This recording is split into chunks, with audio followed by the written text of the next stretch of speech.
subreddit devoted to men proudly posting photos of their shit-stained underwear.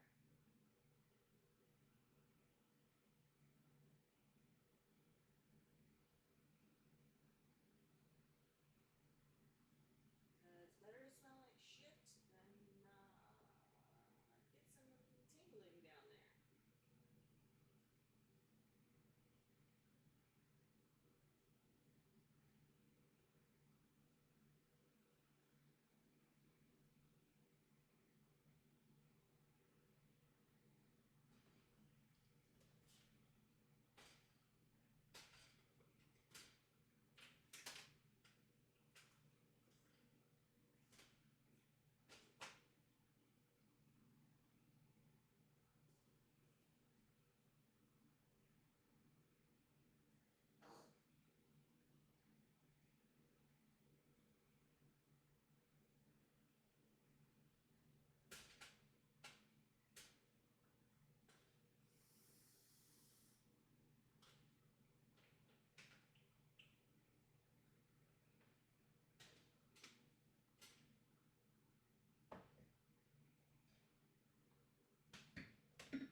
Cannibal,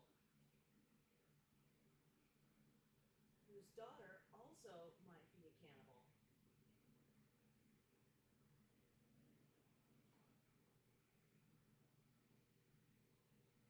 Might be a cannibal, and her art is super disturbing.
Rex Harriman.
Why is that picking up?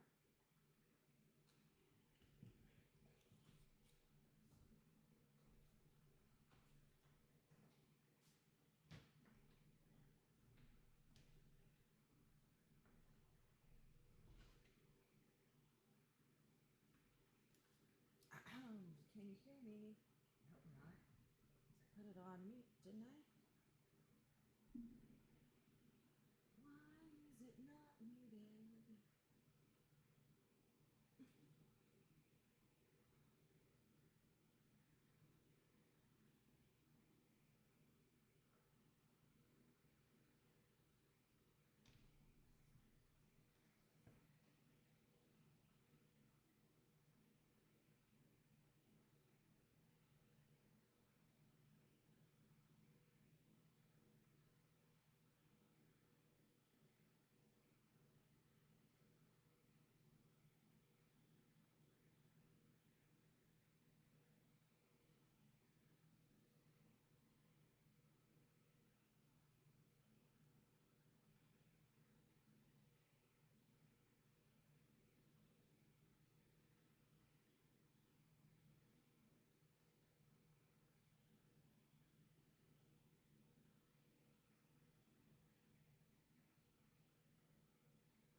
Okay. Is that working?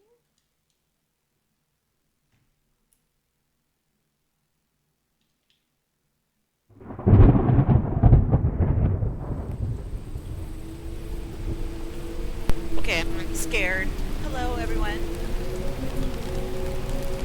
Hello. Dear reader, allow me to introduce you to my book. Though it might at first appear like many books you've come across, it is far from ordinary. You may, therefore, have some misunderstandings about its nature. Okay. So far, so good.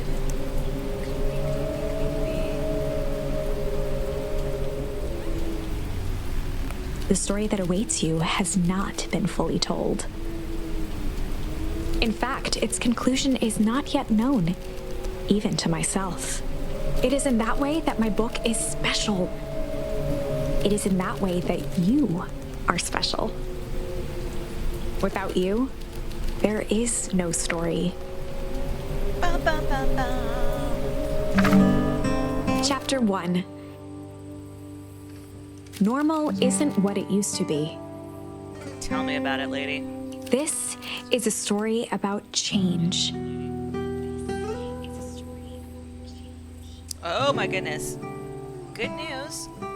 It's working on my phone, apparently. Sorry. I always double check to make sure I'm actually streaming out because I've dropped so many times. Anyway, no one cares about that. Let's get on with it. Cozy time. Nestled in a shallow valley is the town of Beacon Pines.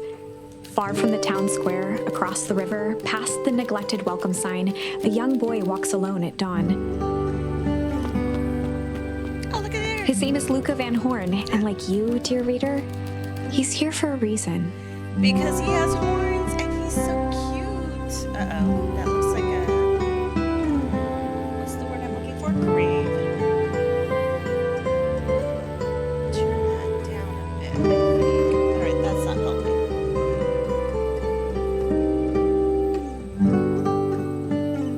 It's very calming music, though. I will give them that. I like it. Soothing. Soothing.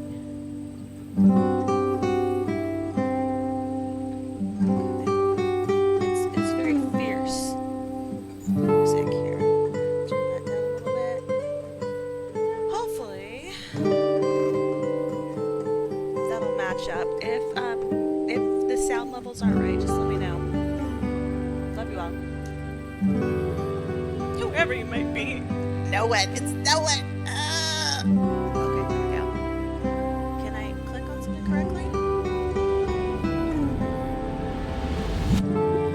Nailed it. Oh, that's probably like the not good response. Oh, look at that. See, this is controller supported and keyboard. Mouse keyboard supported. Oh my god, he's so cute. Hey, uh-oh. Dead dad. Ooh, trauma. Here we go. Today's the first day of summer vacation. I start middle school next year, I guess. Oh, that is a rough time. And to be out without your pappy? Uh-oh.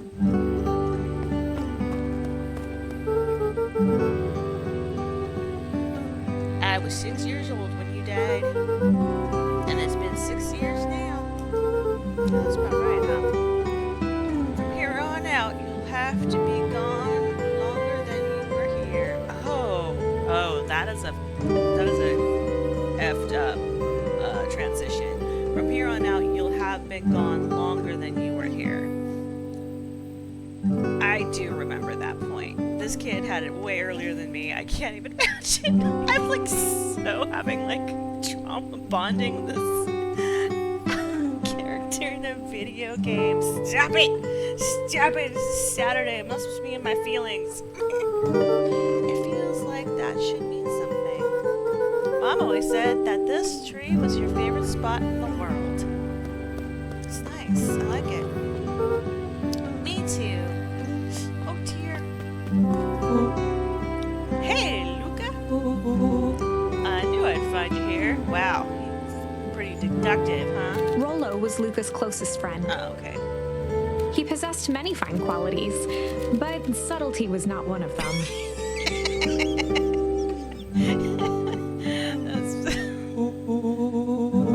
Well, after I banged on your door to your grand answered. Why did I make him have like a southern accent? That's probably rude. It's the overalls. I'm not gonna lie, it's the overalls.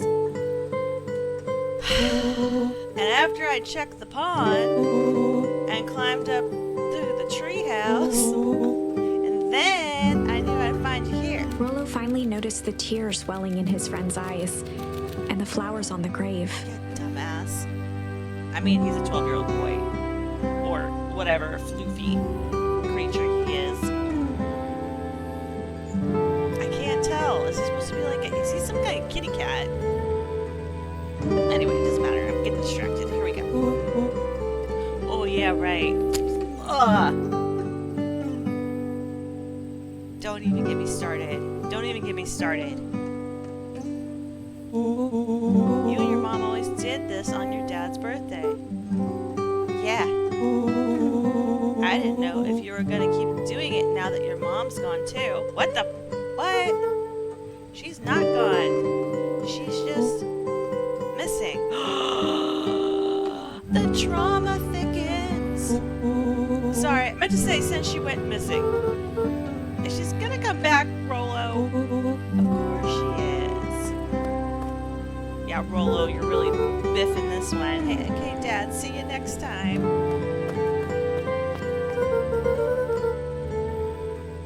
I think I'm ready to get out of here. I don't blame you, pal. Sure, lead the way. So, you gotta check everything. You know, you gotta make sure that you didn't accidentally just run out of the place and leave something important. Yeah, no, what about this bush over here? What about this one? Anything? No. You can still walk there. Look at the flowers!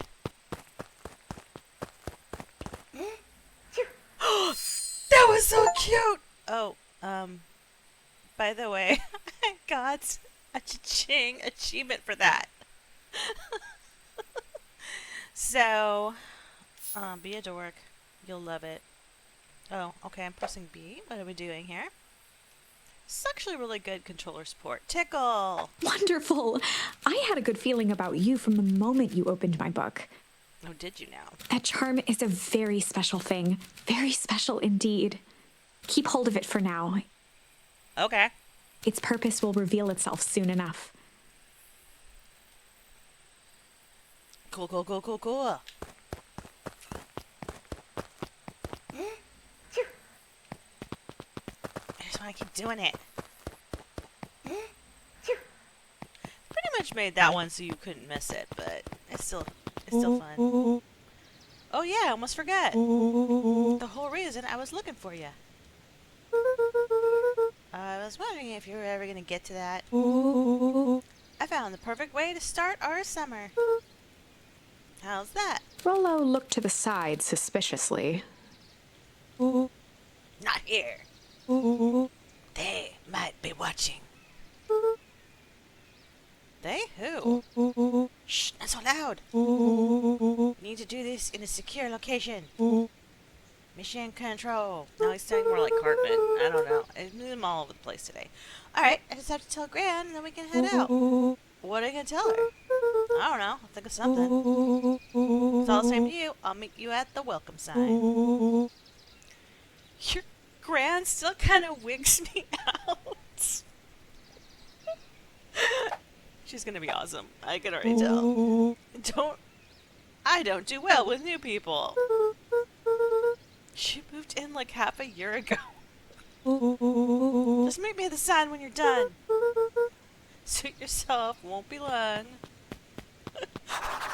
Tell Gran before heading out with Rollo.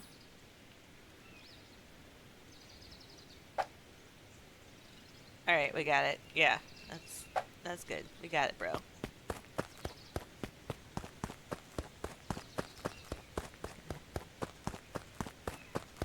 What happened if I didn't tell Gran?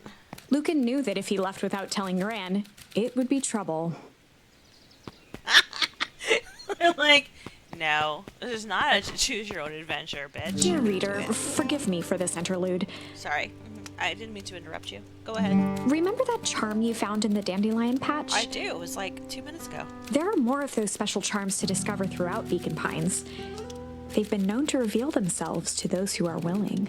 Ooh, reveal to me. Some of them can be found in this very house. Okay, now I'm excited.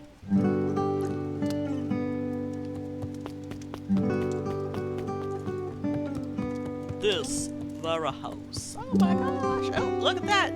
It comes up with a little magnifying glass. Gran had already lit the fire. She kept a warm house, as if by grandmotherly obligation. Are you sure about that? Maybe the bitch is just cold, okay? Actually, she probably is more hot than cold. Oh! Oh my god, look at that. Ugh. Comfy. Ponder. It's a good one. You gotta ponder. Oh! Slide right off the page. One of his father's old stethoscopes. He was a doctor! Luca had spent countless hours listening to anything and everything with it. Not for years, though. Take it! Take it! Since Gran had moved in, the house was more peaceful, more orderly, and more covered in flowery fabric.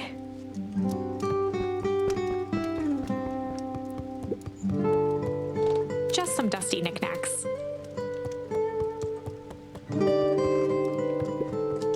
Luca paused at his parents' bedroom door. He just wasn't ready to go in yet.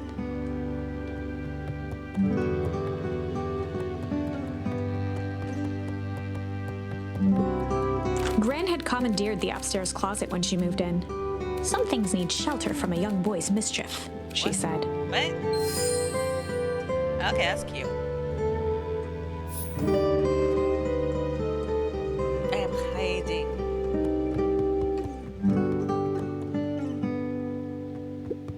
Gran's bed was undisturbed. Luca didn't mind that she had a habit of falling asleep in front of the fireplace. It meant that he could read late into the night.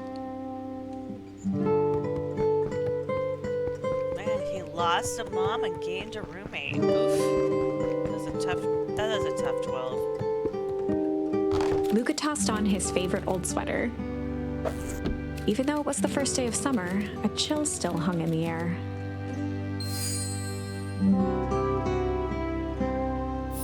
He's chillaxing. Thank you. Gran's moving in meant that most of Luca's things had been crammed in the corner. Rude. Luca was somewhat annoyed by the situation. I bet. I can't blame you, buddy. I feel like that's probably everything at that point. Let's go. Let's go explore. I can't open that door. I can't open that door. No more doors to explore. Here. Blink, blink. Oh, that should be in here for sure, Z. The only piece of furniture Gran had brought when she moved in was an old hutch. It's a magical hutch. I totally forgot what the premise of this game was, by the way. I'm just filling stuff in. I'm gonna let that water run, because I don't care about natural resources. A pair of dull scissors, a broken can opener, a mostly empty bottle of glue, and some loose string. You never know, you might need those later.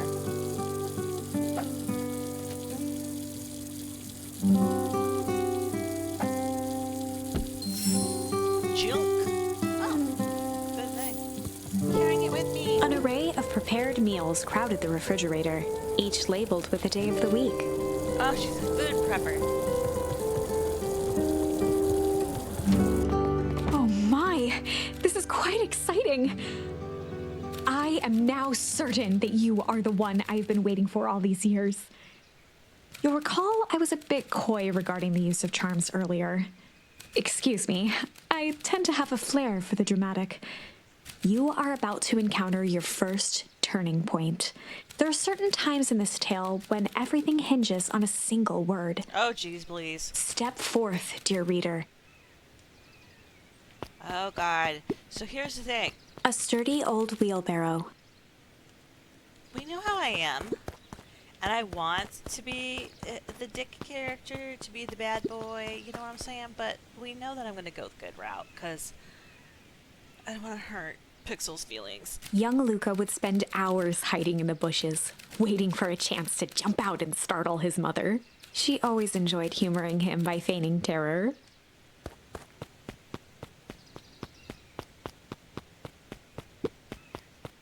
Just make sure. Oh, A beginner's guide to gardening laid open on the bench. All right, witchy grandma. Tell me what's up. I'm gonna hang with Rolo for the day. See you later. Hold up now. Oh, she is definitely some kind of seer woman. I mean, look at those earrings. That's like, that woman knows. Uh-oh, I feel like this is that moment. Are we gonna tell her the truth, or are we gonna lie? Oh no, we're special. The less Gran knew, the better for everyone involved. Oh, I guess that was not.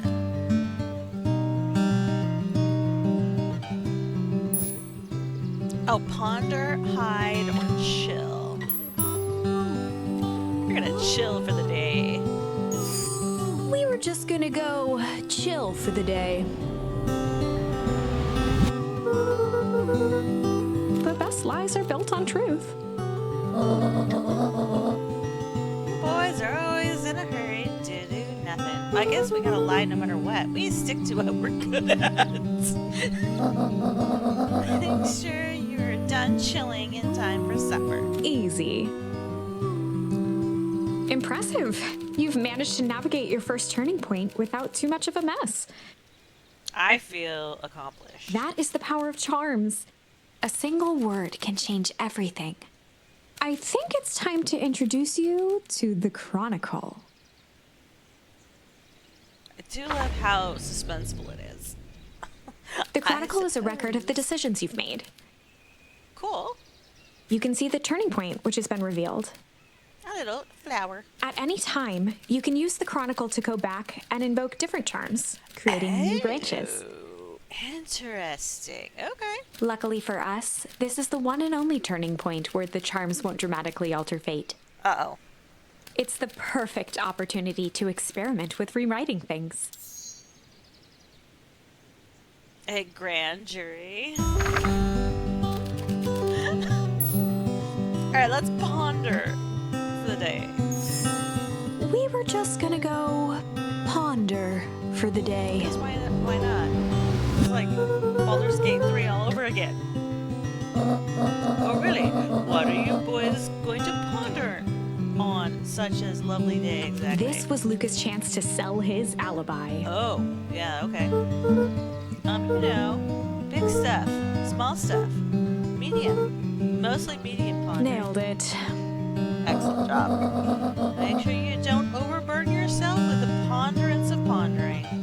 Or preponderance of pondering? That is a mouthful, as they would say. Huh? Oh, forget it. Off with you now. Get the hell out of here, kid.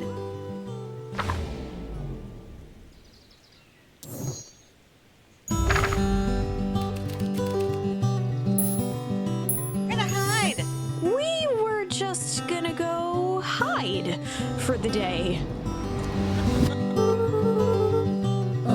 Hide? Traditionally, when one is trying to hide something, they avoid literally using the word hide.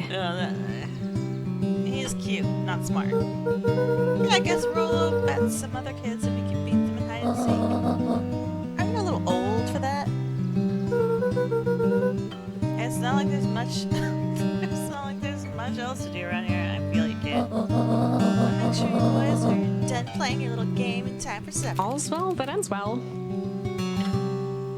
Look at she bats her stick at him, like, just get the hell out. Okay. We are getting out. Oh, and Luca. You and Rolo stay out of trouble. Yeah, that's not gonna happen, Grams. Get into trouble with Rolo. Yes. Objective number 1! Get into less trouble. Trouble, trouble, trouble. Alright, now let's go. Looks like you gotta pee. Come on, come on. Dang it. For a town that saw few visitors, the welcome was perhaps more grand than necessary. I thought that was grand.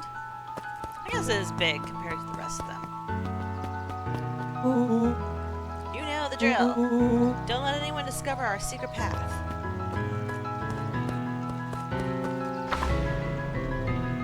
Chapter 2. Welcome to Beacon Pines. For many years, this valley had been a small mining outpost. It wasn't until Sharper Valentine built his fertilizer company that Beacon Pines was established. It is literally a load of shit. Over the next 30 years, the town had grown and prospered until the foul harvest and his sudden death. Dun dun dun dun! In the 6 years since, everyone was simply trying to get by.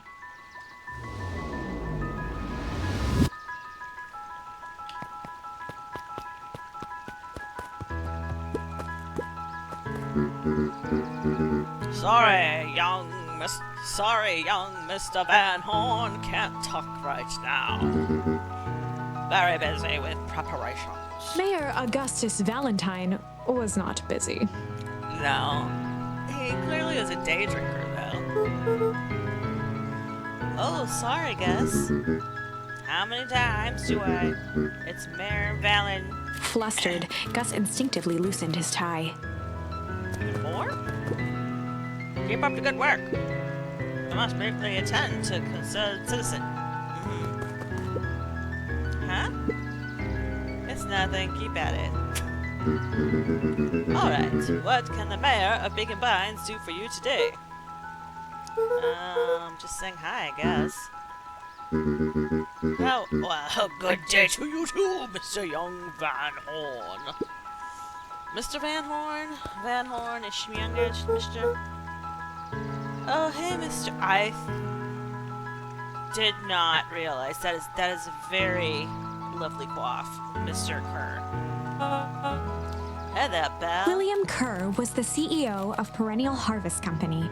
He had become a fixture around town over the past few years. After the failing of Valentine fertilizer, the town was hungry to welcome a new source of employment. So they went from dogs to hyenas? They kind of have a hyena, don't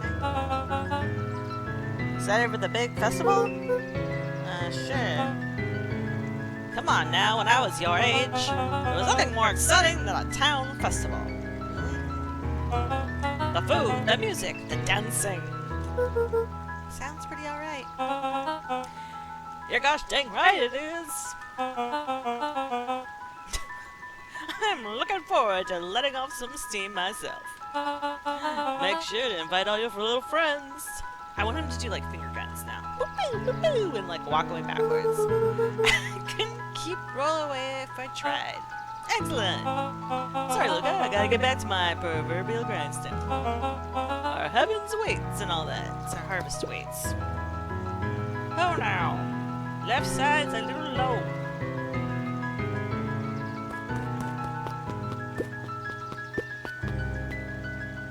Oh, look at me looking casual.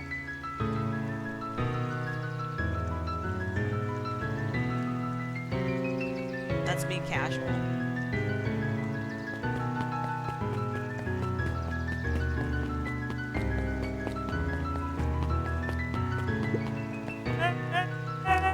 Mr. Van Horn!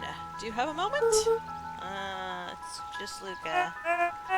Golly, I'm sorry. It's my first week at Perennial Harvest. He pulled a pen from the pocket of his sweater vest and began to frantically jot something down on a clipboard. Wonderful! It won't happen again. We're going to be on a first name basis. You can call me Pete. Oh, nice to meet you, Pete.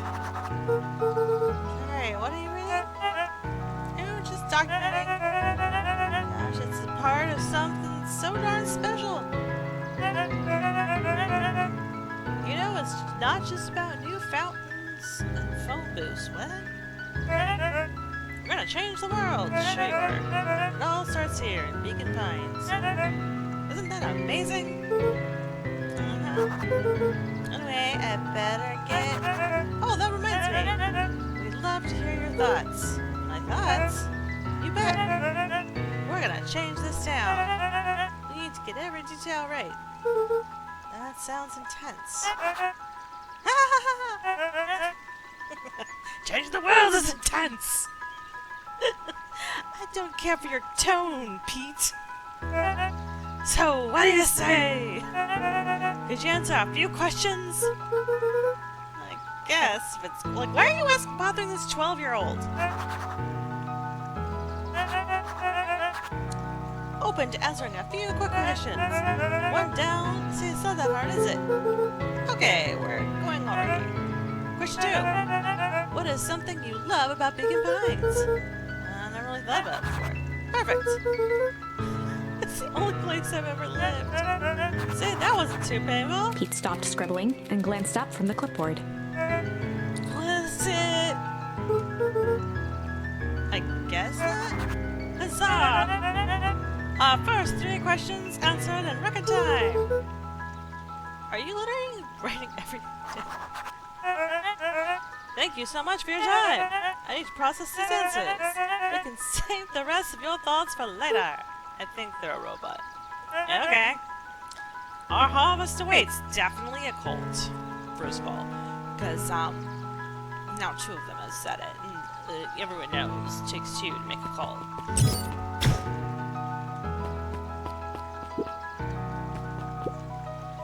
Come on, nerd. They grab his wallet. I'm sorry, Icky. I can't. Do it or we pound ya. Yup. Yeah, but my mom said... Yeah, but... If I had a nickel for every yeah, but... I'd be the freaking king of nickels. Bullies. So adorable. Ain't that right, Tish? Yup. Poor guy, and there's nothing we can do. We just gotta move on. Hey, Mr. Sinclair continued snoring and lifted one eyelid just enough to see who it was, a tactic he often used to avoid undesirable conversation. Smart. Bah, don't you see I'm sleeping, boy? How's napping today? Crummy as always. Used to have a perfectly nice view from here. Then perennial. Oh my god. Hi. Harvest put monstrosity of a building in the way. Why don't you just move your chair a bit? Why should I be the one that moves? If it's a sun showdown they want, I ain't gonna be the one who blinks. So everyone in this town is crazy. I mean, I'm liking the vibe already. Got anything over here? I don't think we're gonna... I think this is all good. Let's just get the hell out of here, right? Wait, what did that say? Old Pickler's Pond! Why is it always something in the pond? Mission control. Hopefully he won't have any frogs in his pants. And if you know, you know. Authorized personnel only. Definitely some radioactive waste at the bottom of that pond. I played the wrong kind of games. Hey, Judson. Is the line playing any tunes today? No bites this morning, I'm afraid. Come to think of it, I can't remember the last time I reeled one in. Yeah. But hey, it was never about the catch. This is where I come to think. Yeah, that's what my dad used to do here. That Reminds me, if you ever want his chair back, I've taken to standing recently. Keeps me from falling asleep at the wheel. If you don't mind, I think it should stay. Not at all. Empty chair makes for a great listener. Whenever Luca saw his dad's chair by the pond, it reminded him of the days they'd pack up a couple of sandwiches and fish until sundown.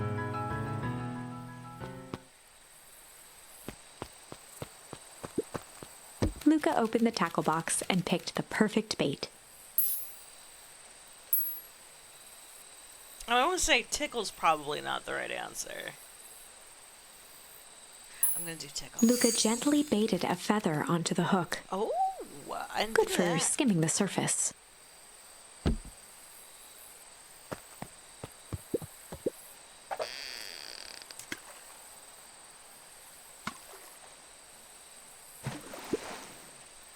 You have to reel it in a bit faster. Oh, or you'll lose your catch.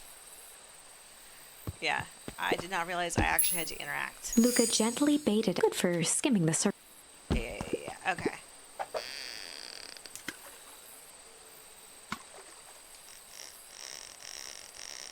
Oh, I see. It's just a hold. Oh.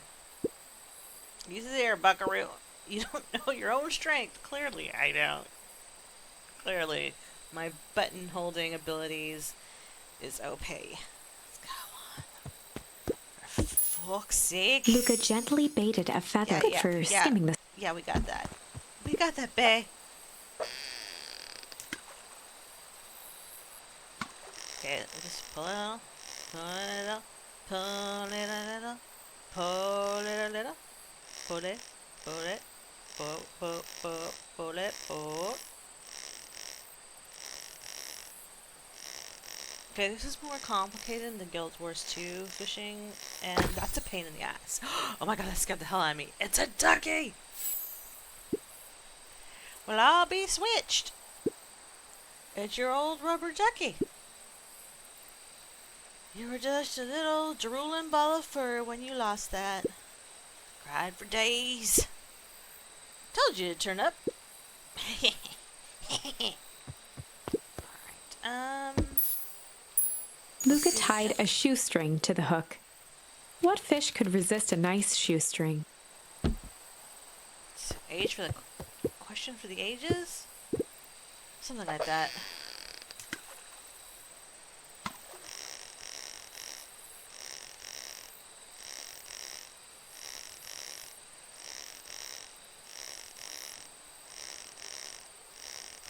Come on, little fishy. Or a rotten old boot. I'm good with both of those. Where do you think the other one is? Hard to say. Sometimes things drift away. That's not fair. No, it's not. Whatever it is, I hope that other boot at least has a sock to keep it company. Looks like we could use some new bait. What do you say we head out and find some more?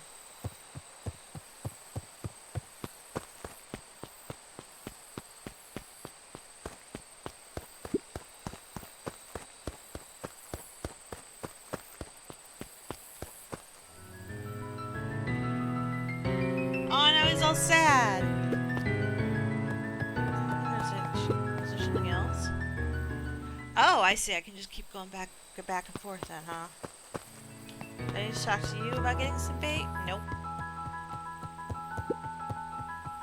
It was just a memory.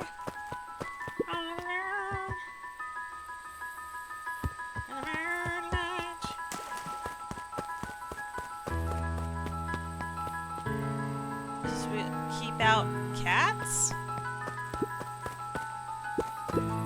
The boys had a good thing going. As long as they kept old Jeff happy, they had an endless source of precious materials to add to the treehouse. Nice.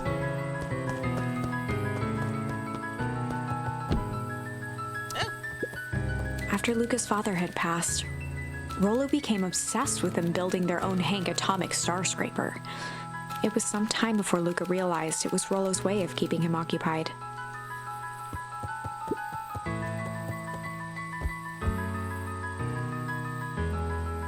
does know how to relax, this kid. I'm gonna give it to him.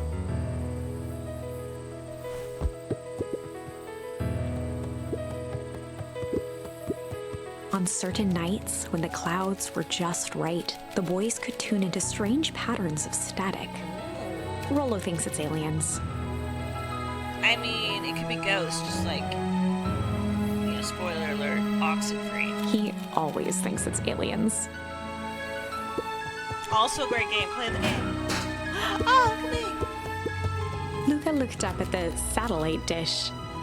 Rollo nearly killed himself putting that up into the tree. While it didn't turn the radio into an interstellar communicator, as he'd hoped, it did at least boost the signal enough to overhear truckers one town over. Interesting.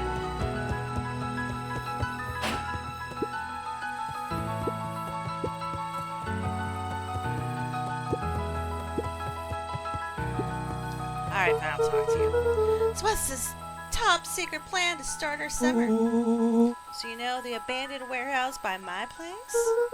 The old Valentine building? Yeah, well, it isn't abandoned. What makes you think? Get this. Last night, it was glowing. Uh-oh, it definitely is aliens. Glowing? Are you sure? Or plant zombies? Kinda. That place has been empty since the foul harvest. I don't even want to know what the foul harvest at a fertilizer company is gonna look like. That's just foul. Yeah. Who would even want to poke around that place? We would, Rolla. We would. Wait. It's just a busted old warehouse. I just meant we could do some research at the library. Uh-huh. You want to actually go to the warehouse?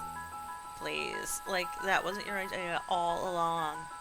Trying to gaslight me into thinking it was my idea. What did you expect to find?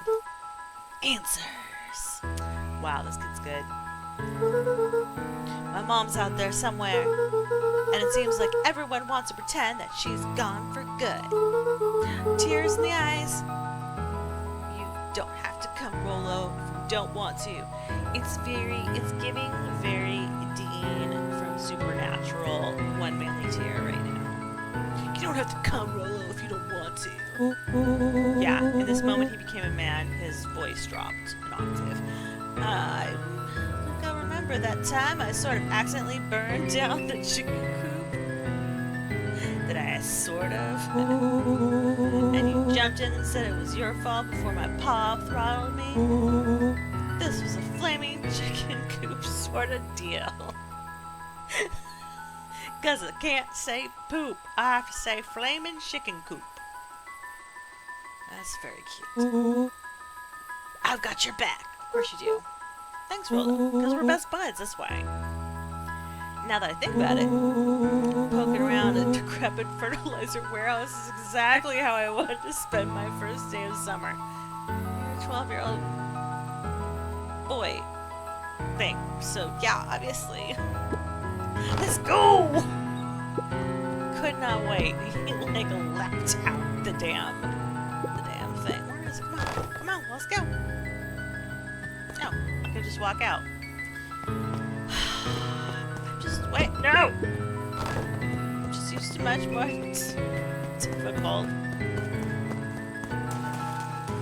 difficult games to try to trap you. Puzzle it out. Wait, where am I going? Oh, well, he ran all the way over here, huh? He tuckered himself out. I'm just catching my breath a bit. That's what happens when you're a floofy kitty. You get all heat sick from the heat, the sun, and you gotta sit in the shade, curl up at midday in a sunspot. Oh my gosh, it sounds amazing. Sorry, I got completely derailed. What were we talking about? All right, I'll go on. Yeah, go on. I'll catch up. Still can't go into the thingy. Ooh.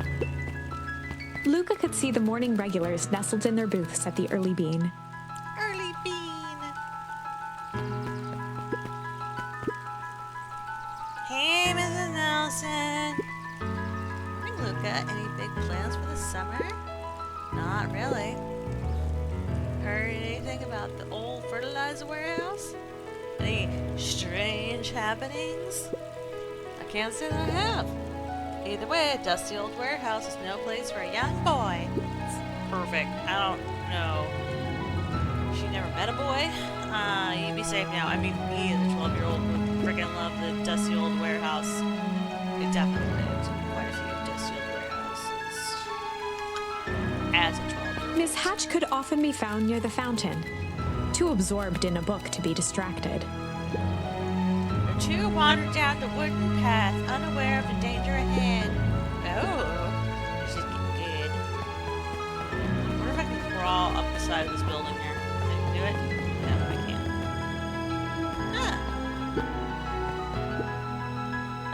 Piper? Oh, hey, Luca. What's up? You know it's summer break, right? Of course. And it's like the morning. Correct. And you're studying. Like they say, early bird gets proper education required for a successful and fulfilling career later in life. It's a lie, my friend. It's a lie. Enjoy your summer. Just enjoy it. Hey, Zariel. Hey, Luca. Could you please tell this lazy butt to help out in the cafe? Lumi and Zariel would like you to let me give you a little piece of advice.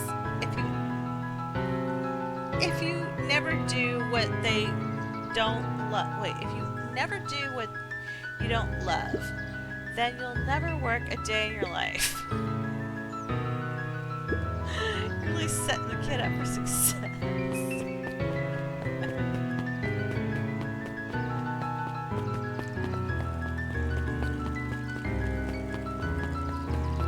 The Beacon!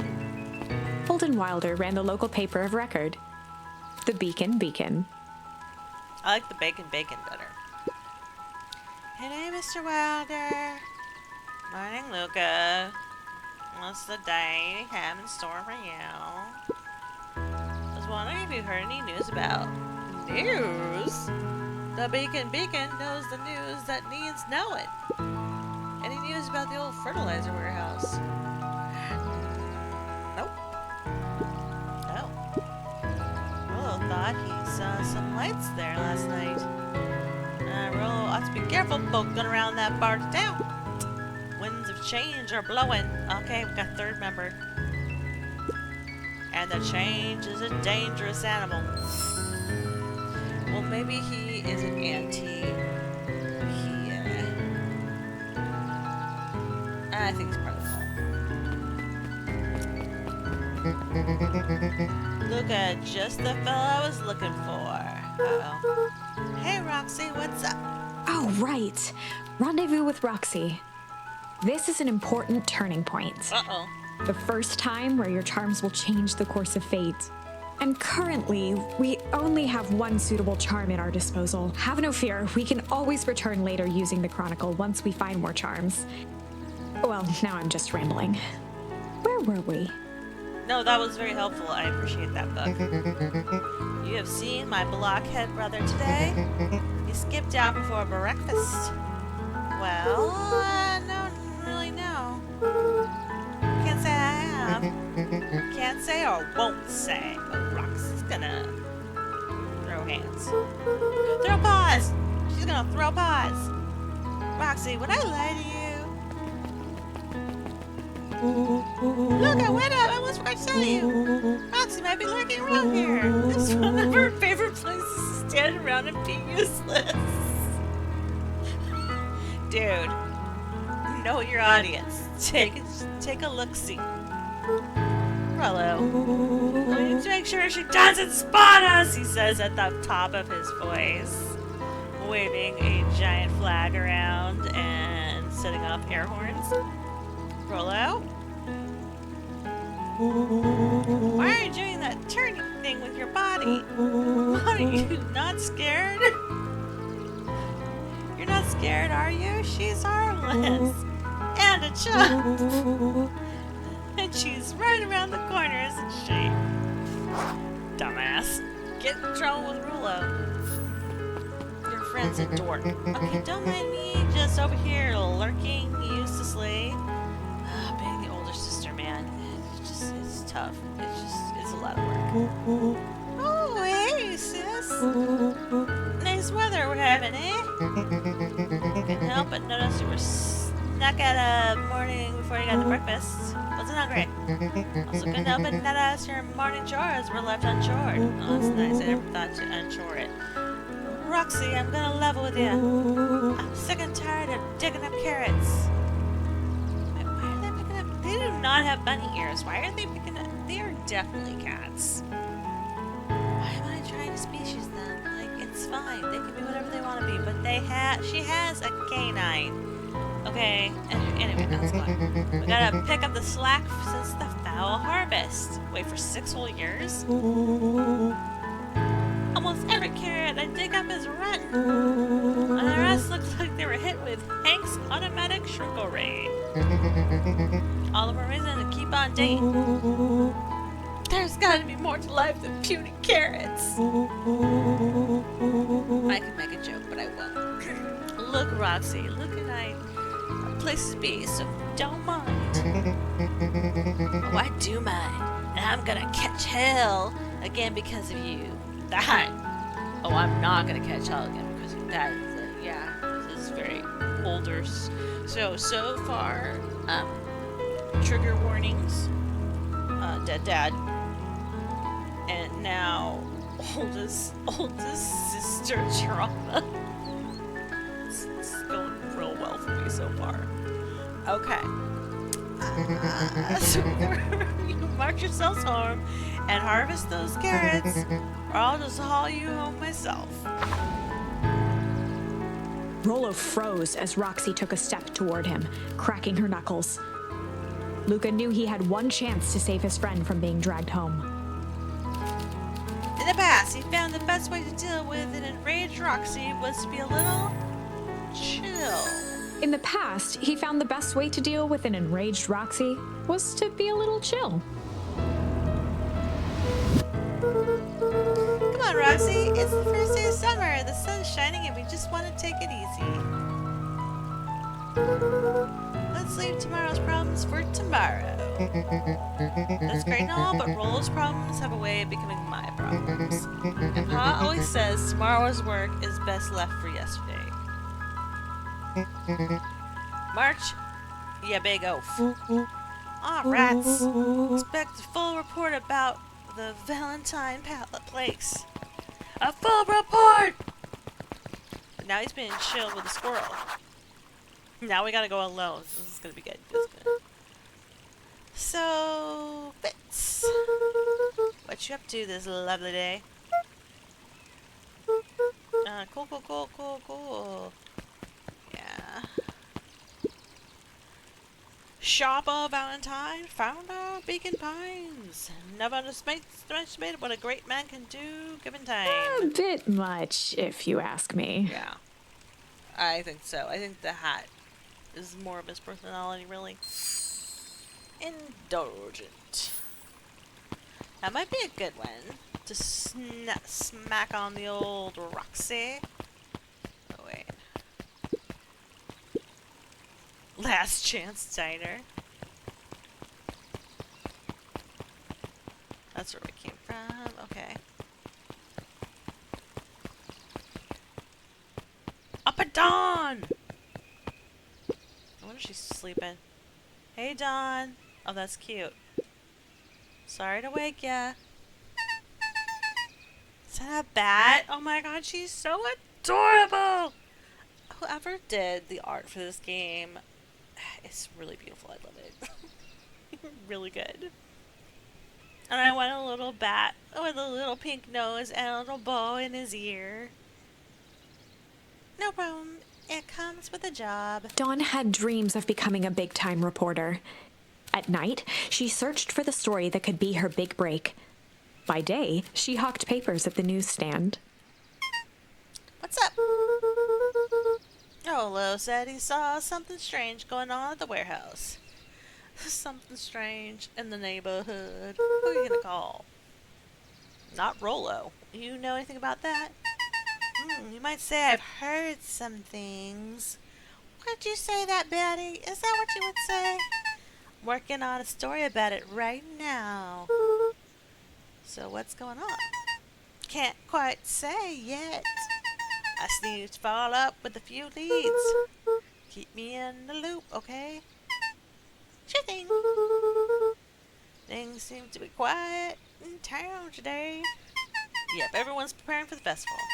Should be back to normal tomorrow. Catch you then? Catch you then. Oh, I'm Luca. Really sorry I haven't been able to find anything about your mom yet. Just grateful that you tried. Aww. So mature for his age. Okay, I'm still keeping my ears up. Oh my god, one more ear joke. We get it. You're bad. You have big ears. Jeez. Mr. Fratatelli is getting ready for the festival.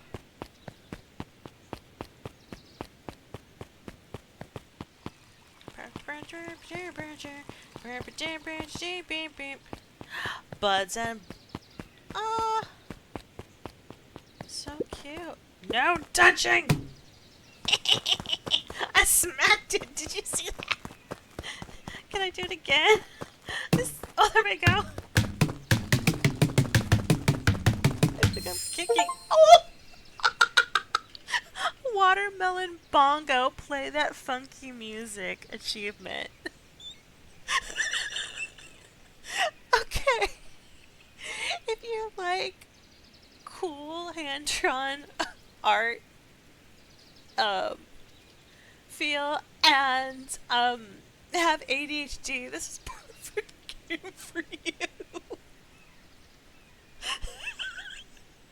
Oh my gosh. A cozy ADHD game. Maybe I'll smack her. I'm gonna smack her. Get yourself together, girl! Hey, Griffin. How's the ice cream get going? Not great. Still pretty cold out. You're wearing a sweater on the first day of summer. I am not wearing a sweater on the first day of summer. It is hot as balls out there. I'm in the business of selling cold. I like that. I'm sure things will warm up soon. Mr. Tolliver is not at his grocery stand. It's prepping for the festival, I guess. Gotcha.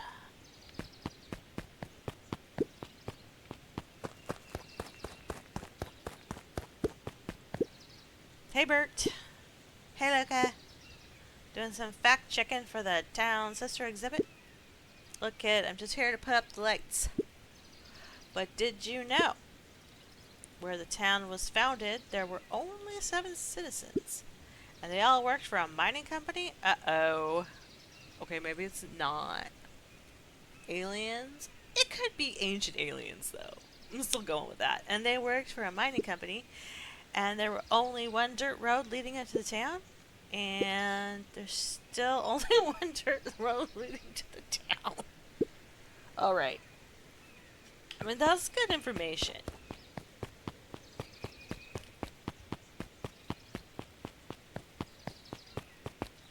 I had a kid once tell me all of the highway not the markers, but like the distance to each of the highways and their names,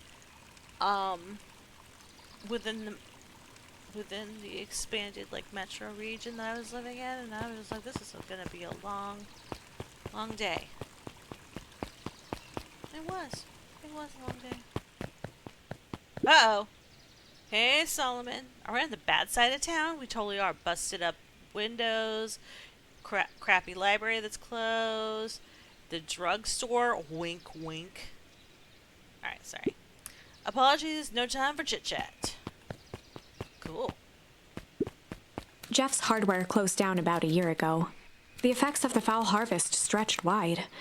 When there are no crops in the field, tractors don't need fixing. That's a good point. I mean, sad, but it's a good point. Looks like the library hasn't opened yet. I'll check back later. You do that, kid. You do that. Look at my boy. Hold up a tick. Hey, Mr. Nuncreed. I was just on my way to store the last jar of your grandmother's preserves. Her pickles, possibly? I can't stock the shelves fast enough, turns out. That's great, but I guess Juniper will just have to swing by with more for her lovely jam. Uh-huh. Or don't let this old man slow you down. You just remind her that she still owes me a dance. Oh, you old pervert. A promise Gran regretted the second it was made. I don't doubt that. He looks lecherous. You know, all flop when lop bunnies are lecherous. It's that casual way they present themselves. I've lost my mind. So this is what happens when I have nice, cozy games. I always have to make something nasty out of it. And then I'm sitting there with Baldur's Gate, and I can't even keep up with how dirty that gets. Anyway, here we are. Will do. She's a fine woman, that Juniper. Yeah, she's pretty cool, I guess. Stop being pervy on my grandma. A real fine woman. Like, he can't stop himself. Pervy ass bunny. Ugh, gotta go. Seriously, that was unnecessary. Sweater? Sweeter than any jam on earth. Oh, okay. This is a 12-year-old boy. You need to stop. Like, I know he's just pixels, but it's making me uncomfy. Oops. I gotta put this on hold. Be right back. Hi.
I don't know.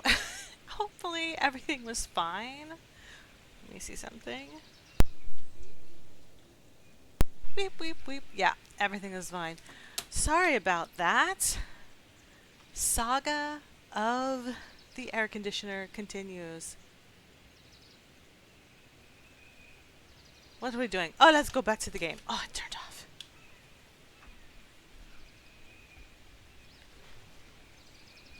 Get out of there.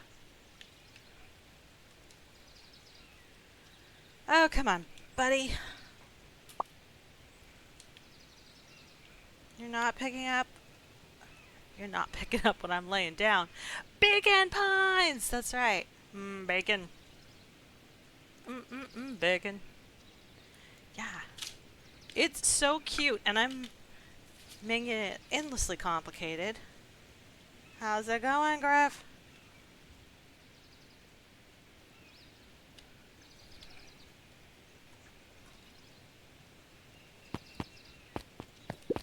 Telefono. The phone booth was brand new, part of Perennial Harvest's Beacon Pines Reborn initiative.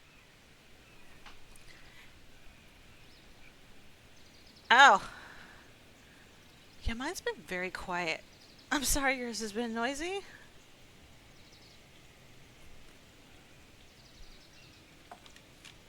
It didn't see much use.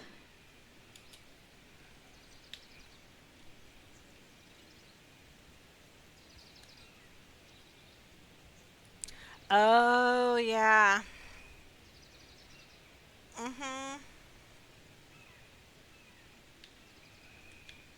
People are definitely going to be making racket for at least the next 3 weeks.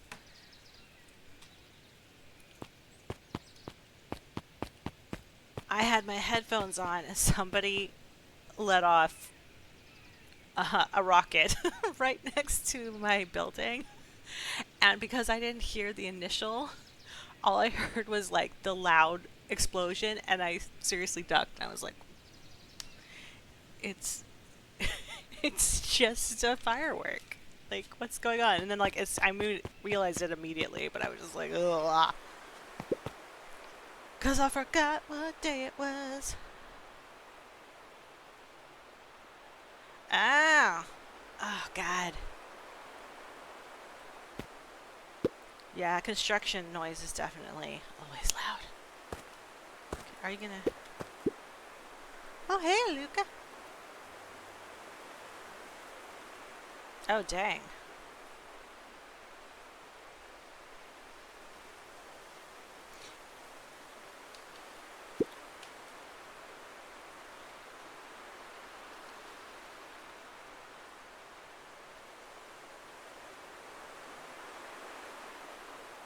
Yeah. God, apartment living is not the best, but it's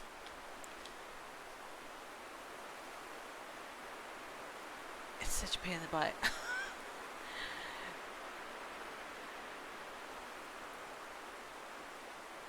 They had major problems in Santa Cruz with that.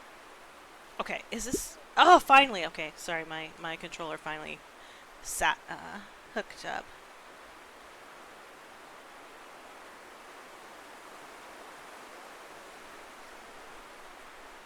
Oh, yeah. The problem with that, though, is that, like, I don't know about your area, but, like, in Santa Cruz, they were desperate for housing, and people fought so hard that there's, like, buildings that are rotting. I paid so much money to live in a place that had a broken door, like, back door, and slugs literally coming up through holes in the floor, but they couldn't, like, get like, because it was still technically standing, and no one ever did inspections of that kind of stuff. It was like they couldn't do anything. Whole, like, not on my street, but like one street over, it was like these circle streets. There was a crack house. Like, it was crazy in Santa Cruz, and I I just read an article like a few months ago. My friend sent it to me, and it was all about how the housing crisis has gotten worse and how like kids are sleeping in their cars even though they're going to the university because the university doesn't even have enough beds for them, and all of the stuff that is on campus is like tripled or quadrupled to where it was before. Like, they have like 4 people in a bedroom meant for 2 kind of a thing, or a dorm room meant for 2. It's insane, but it's this really hard balance of like more people are coming into the small area. You need to like develop, you need to make these developments, and it would improve revenue because parts of the city are totally janky and falling down crack houses. But people are like so desperate to hold on to that beach, that old beach vibe from their fucking hippie days. Sorry, I get a little upset. But in areas where like it doesn't need development, and I feel like developers like where like the jobs aren't as dense and things like that, it's like, why are you building more places?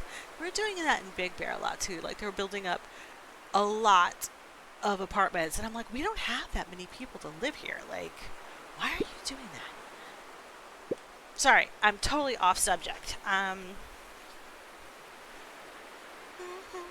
Bugs have been shy this week. Oh, I don't have to pick bugs in this game, do I? Bugs get shy? I'm sure if bugs aren't that different from people. Sometimes they just want to be left alone. If you're going into Weepwood, that's not good. Just be careful where you step. No bug crunching, got it. Luca peeked up at the beehive. It appeared to be deserted. That's strange. Can I smack it? No, I cannot smack it. After the foul harvest destroyed their wealth and reputation, the Valentines shuttered off their estate from the rest of town. I did smack the watermelon hard enough that I got an achievement. The Valentine mansion Earlier. loomed over every other building in town, both figuratively and literally.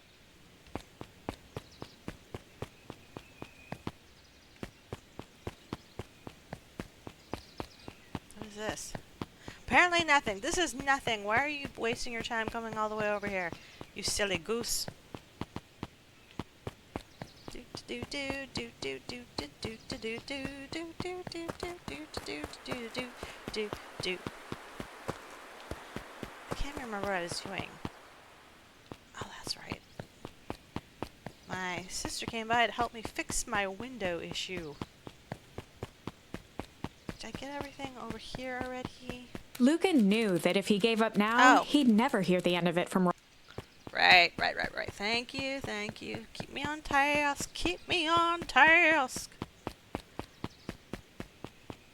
I'm just floating in midair.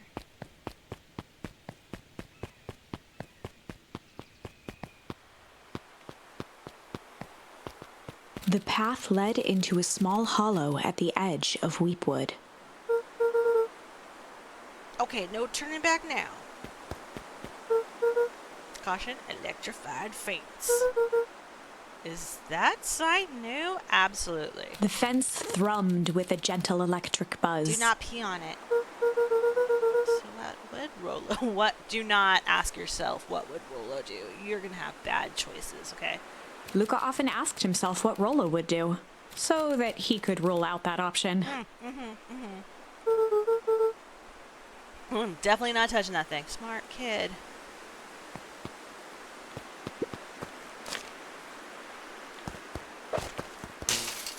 As sparks flew from the fence, the light atop that section shut off. I didn't even... 2 bulbs remained. Oh my god, I did not even mean to do that. Oh. Fertilizer Company. That's old. Might be old, but it's still toxic, my friend.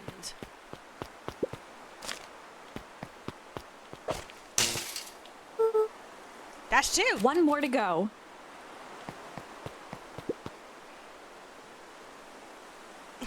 A little bit, right? Oh, you suck.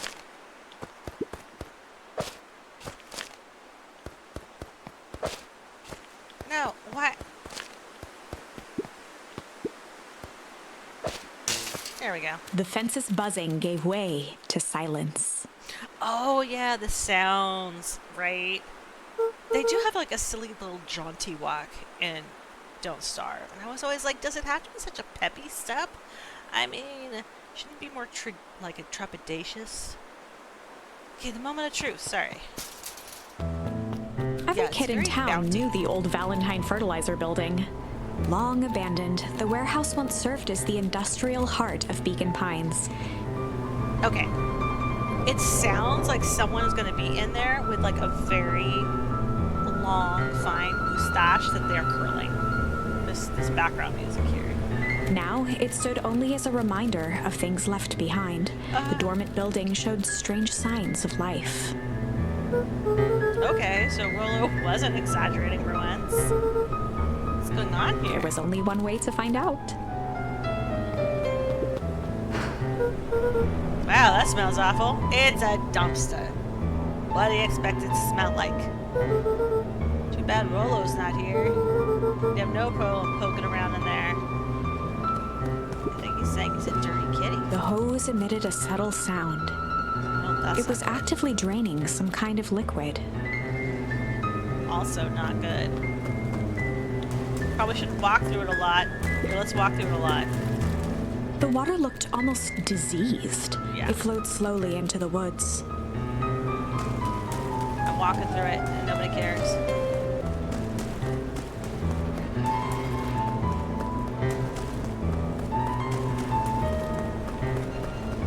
I feel like there should have been some kind of response, like at least be turning green or something. Ka-ching! Locked. Luca thought he heard faint sounds coming from the other side of the door. He pressed his ear against the cold metal to hear better. A zipper? Oh, that's not good. Footsteps? The sound of footsteps grew louder. Hello? 029? Shit. It's our first bad word. I'm so proud. The heavy steel door knocked Luca to the ground. Oh no! Disoriented, he looked up to see an imposing figure silhouetted in a green glow. It lunged toward him.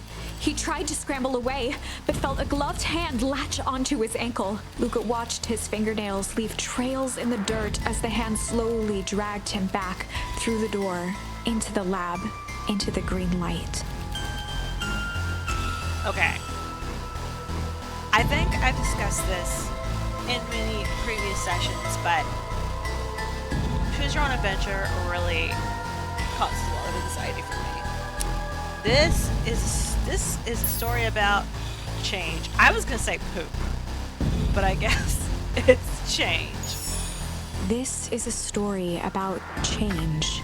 It was far from the sort of change Luca imagined for himself. But change is, after all, a dangerous animal. The end? Go back to the beginning.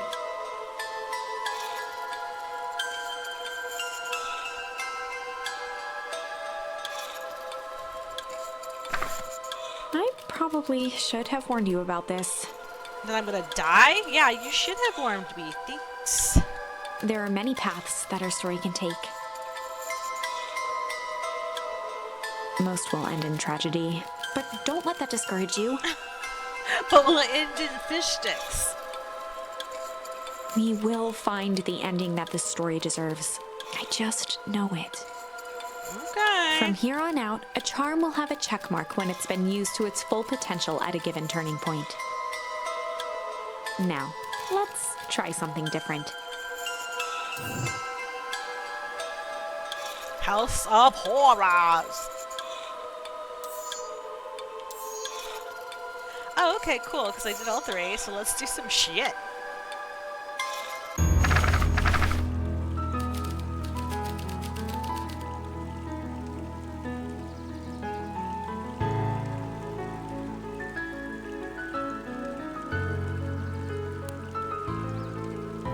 Okay, so Rolo froze as Roxy took a step toward him.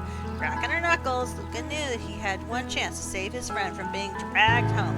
In the past, he found the best way to deal with an enraged Roxy was to be a little shit.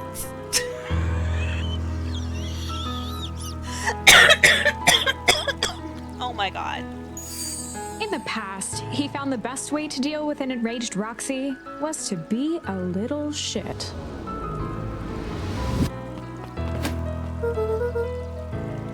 Make a break for it! What have you done? Oh shit, just kicked me? Yes, you did, Roxy. Run all you want, you little twerps. You're gonna come home eventually. Sorry. Investigate the Valentine warehouse with Rolo.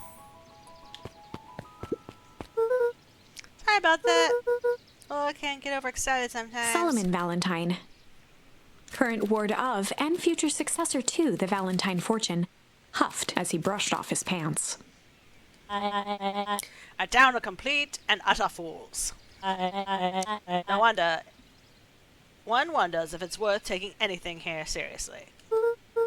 Either way, I'm really sorry. No matter. How are you doing? Me? Yes, with all that business about your mother and the whatnot. You know, all the death and disappearing that's going on in your household. And you're only 12. You know, all that kind of nonsense. Oh, I'm getting by. Still no word from her at all? Nope. That's truly a shame. Shame!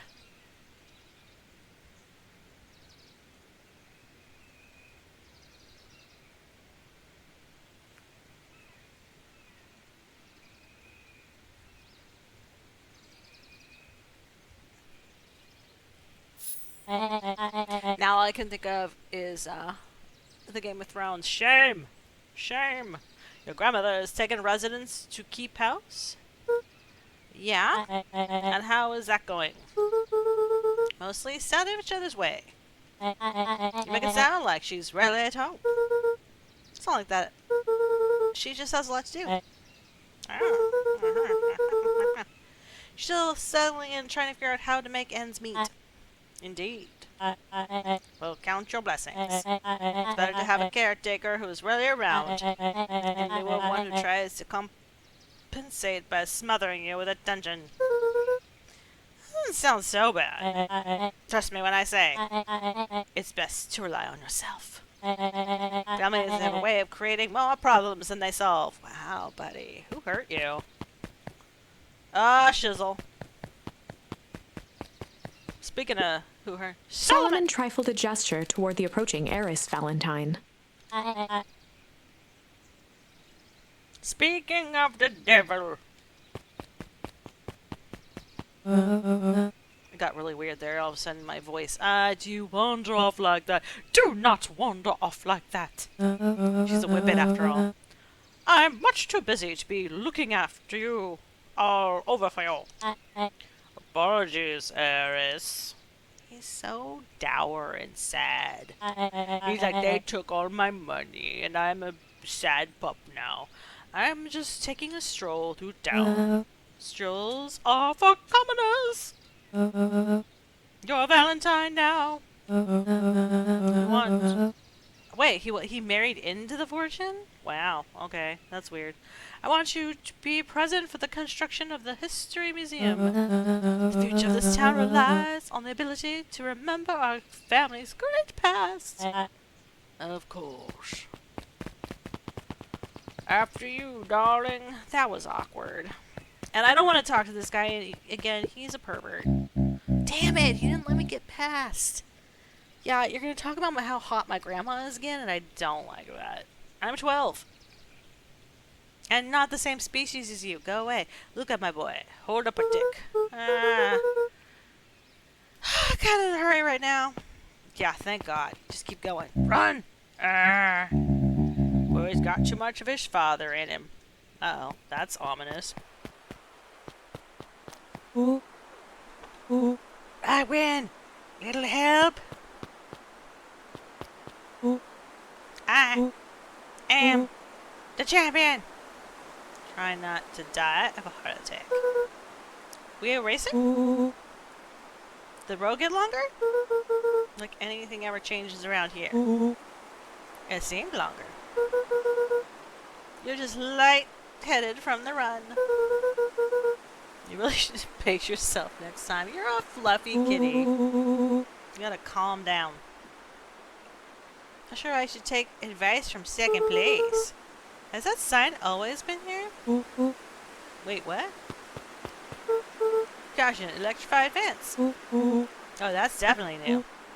Creepy. How are we gonna get around an electrified fence? You don't remember? Don't worry, I've got this. Oh, yeah, there he goes. Why did you do that? I always said you can figure it out what the plan was once you're done. I did my part. Touching the fence is bad. Now I'm sure you can handle it from here. I'll supervise. Oh, it messed up one from a safe distance. So I'm just going to throw myself into the... Can I throw myself into the fence? It won't let me... It won't let me zigga zigga zigga zigga. Alright, fine. Whoa, you're a genius. I feel like I should have tried to throw myself into the fence at least once. Think that did it. Luca, you never fail to impress. I know. I am impressive. As the glowing windows of the old warehouse came into view, Rollo began to bounce excitedly. Check it out! Dang, Rollo, you weren't exaggerating for once. Was there ever any doubt?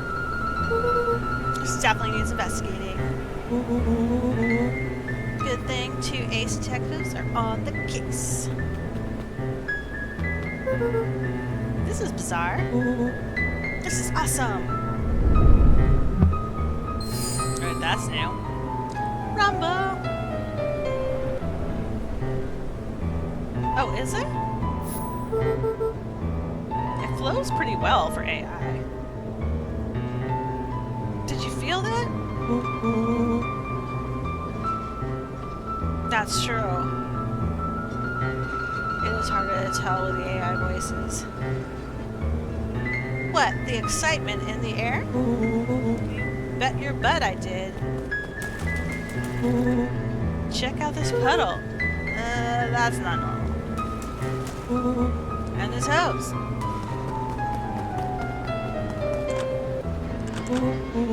Oh man, the door's locked. Oh. Well, that's good, because I was like, that would have been a really good fake if it was.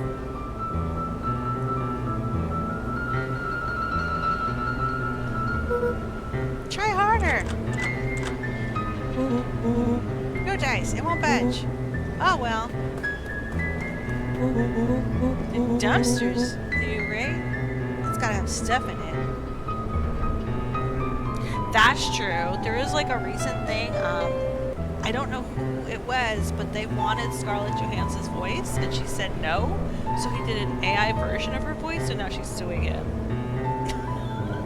And I heard the voice prompt, and it sounded almost exactly like her. A few weird stops, but very minuscule. I was like, dude, you freaking ripped off her voice with not paying her. Like, that's messed up.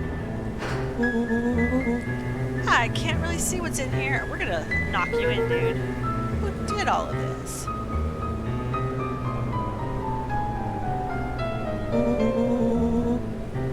Oh, is it ChatGPT?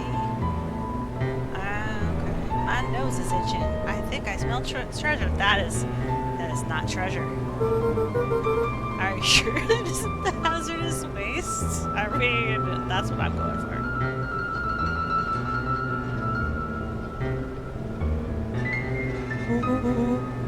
Just help me get in. It would be my honor to throw you in the trash.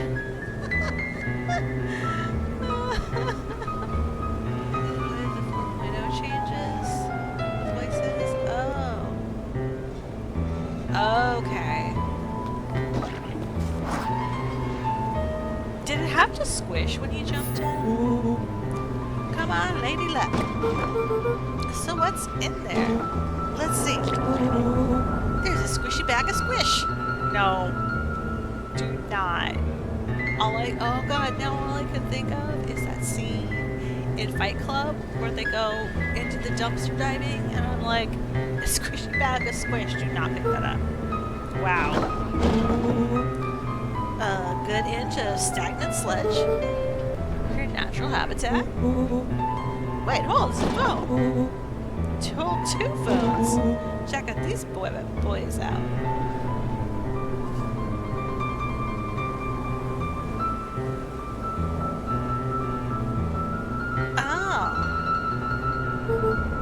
It is walkie-talkies. Walkie-talkies!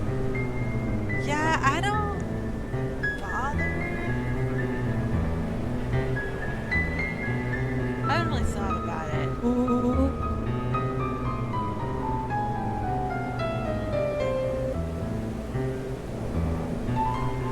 To actually use ChatGPT for, like, Hank Atomic Communicators.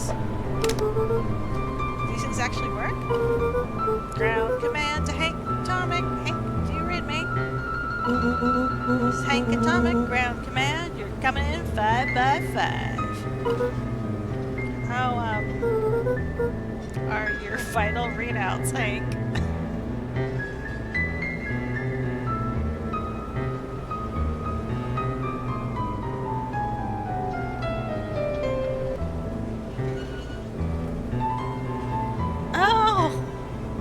Actually really hopeful. I never thought about that, Griff. How are your vital readouts, Hank? It's getting a little stuffy in here. Requesting assistance for evac. Help is on the way. Uh-oh. What was that? Someone's coming. Give me your hand. I'm trying. My hands are covered in squish. Told you not to open that bag, okay, dude? Scoot over. I'm coming in. That's right. You better hide. Oh, we found you anyway? Uh-oh. No, they're gonna throw some really bad stuff in there, I think. Or run. Tell me what you saw that. Dude, I don't know what I saw. He's coming back. Get down. Oh, they're gonna put a squishy bag of squish on top of them. No, that's a body. That is defo a body right there. That's how you tie your body up. The boy sat petrified under the weight of the bag. You mean the dead body? Luca, tell me that's not what I think it is. Luca, do you know what separates run-of-the-mill detectives from ace detectives? A ridiculous hat? Okay. Yes, but hurtful. When the chips are down, ace detectives dig deeper for clues. Rollo felt around at the large sack which burdened them.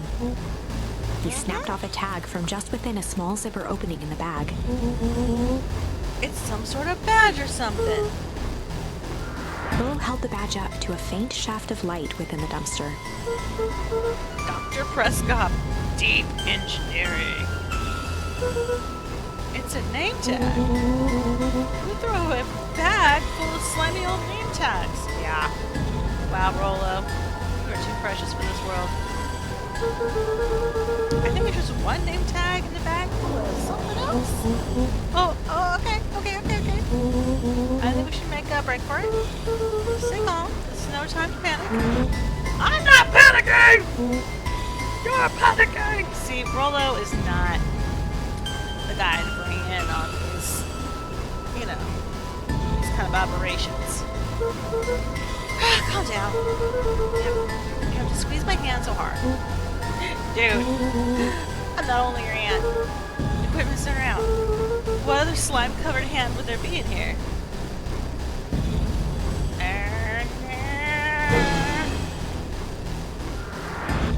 Wow. You know what? This kid has already had a lot of trauma in his life. You don't need to be giving him zombie handshakes in a dumpster.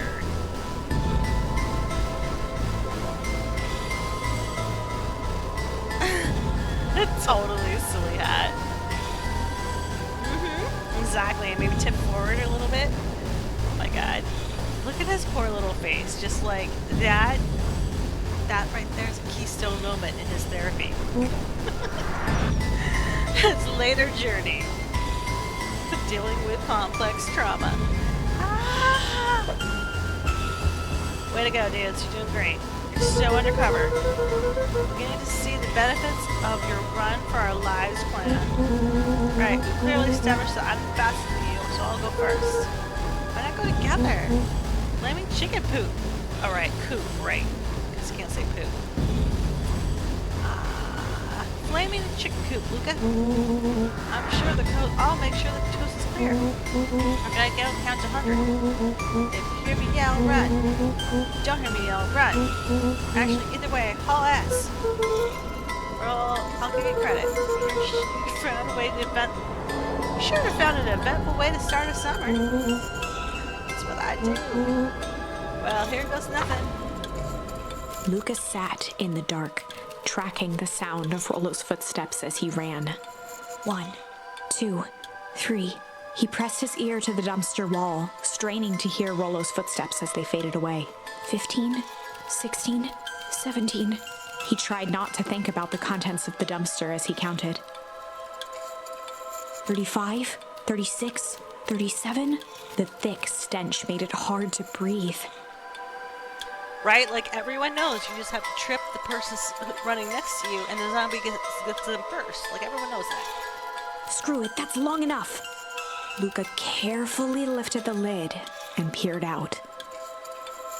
Nothing. No sign of Rollo. No sign of the man in the yellow suit. Time to haul ass. Luca clambered from the dumpster, stumbling to his knees. He was up like a shot and running, sprinting toward home as fast as he could. Beacon Pines flew by, blurred by the tears that welled up in his eyes. He wouldn't remember getting home at all that night.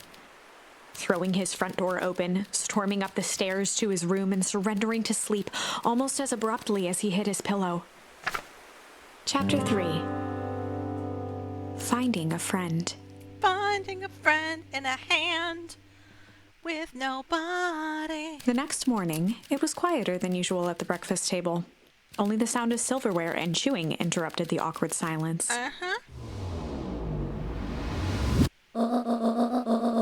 I finished jarring a mess of jam last night. I need to get delivered into town today. Well, so what did you and Rollo get up to yesterday? Not a dead body! Oh, nothing interesting. Do you know? Hello? Uh-oh. That's not good. When it's just blocks like that? Calm down. No, of course it was the right thing to do. Starts gathering folk. I'll be right there. Are you sure there isn't anything you want to tell me about yesterday? Anything I want to tell you? Not really. I mean, we just sort of ran around. Gran's brow furrowed. She knows you're a liar. She let out a long sigh. Her voice was quiet and even. I have to go take care of something. You are to stay in this house for the day. Under no circumstances are you to leave. What? I'm not back by dinner. There's stew in the icebox. Wow. But nothing! You're to stay here, understand? Yeah. Say it. I'll stay here until you get back. Good. Oh, and Luca? You left the icebox open yesterday. We're not made of money, you know. Born in a barn. Wait, I left the icebox open? I don't even remember doing that. Well, that was strange. Yeah, I don't even remember opening it. Oh, you know what? I did, I think, at one point look at it. I just remember the water running.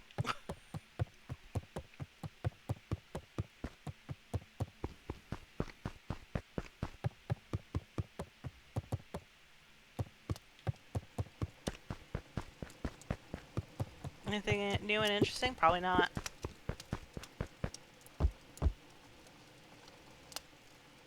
I mean, this is chill and all, but yeah. Woo. Sliding off the bed, slide. A faint electronic sound floated in the air. Is that coming from upstairs? Heck yeah, it is.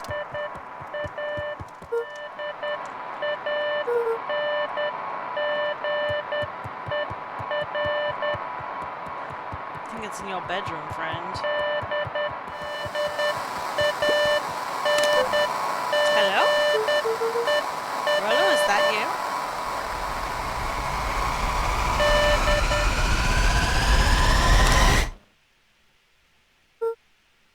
Over?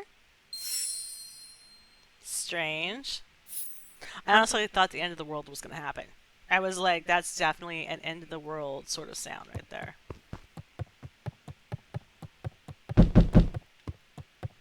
Can I take this? No, I can't move anything.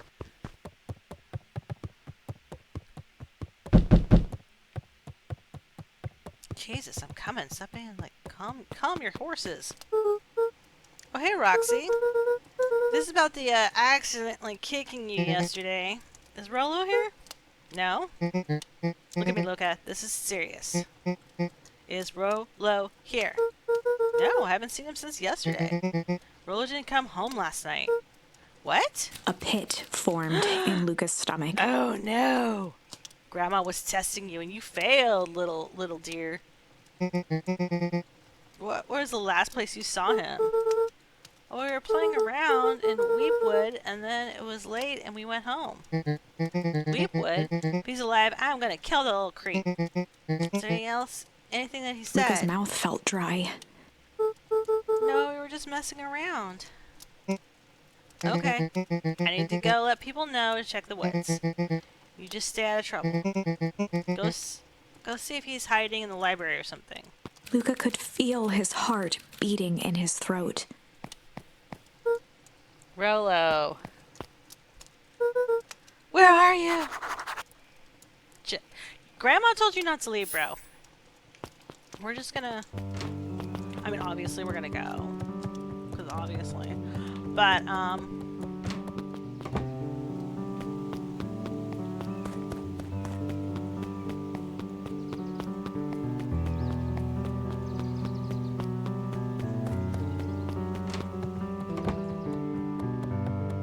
cause obviously we're going, but still. Is it this way? The road leading to Beacon Pines was long and a sort of natural barrier for the impatient. Like, you can't go that way. And probably never. Oh, that looks newish. Hey, Bert. See Rollo? Nope. Though I've mostly been talking to the clipboards. Setting up a lot of stuff for the festival. This one said he was to process some answers. Told him that was fine.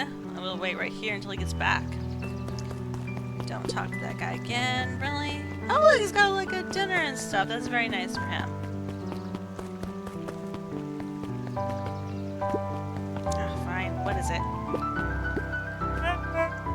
I'm not. Howdy, Luca. Hello again, Pete. I'm not Pete, you silly goose. I'm Toby. You look exactly the same. You're a robot. You could have fooled me. Well, hey, it's no problemo. The thing is, we'd love to hear your thoughts. Yeah, I'm getting that impression. It's all part of something special, Luca. And it all starts right here in Beacon Pines. I got Toby it. looked up from the clipboard excitedly. That's right. So how about you start telling me? No, look, no offense, but I've got my own stuff to take care of. God, you joker. We're all part of this together. You let us know when you're free to answer a few questions. Weirdos. Weirdos everywhere. We really need to get back to work. Have you worked at all? Just a couple more minutes. If Roxy said she'll be here, then she'll be here. I just don't see why I'm standing around doing nothing and waiting for Roxy when I could be standing around doing nothing, getting paid for it. Come on, Lumi. Roxy needs our help. Good intentions don't qualify as legal tender. Aw, tender. Arg, my parents won't listen.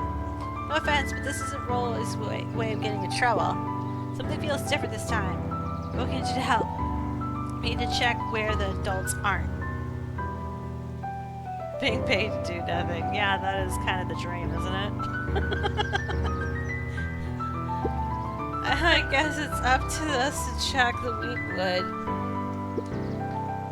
Our shifts don't end for another couple hours. We could spend the time making posters. That would be great. I guess. Right, Fitz and I will check Weekwood. We'll be back later to pick up the posters. I think my dad has a map of Weepwood. Let's swing by my house and grab it before we head out.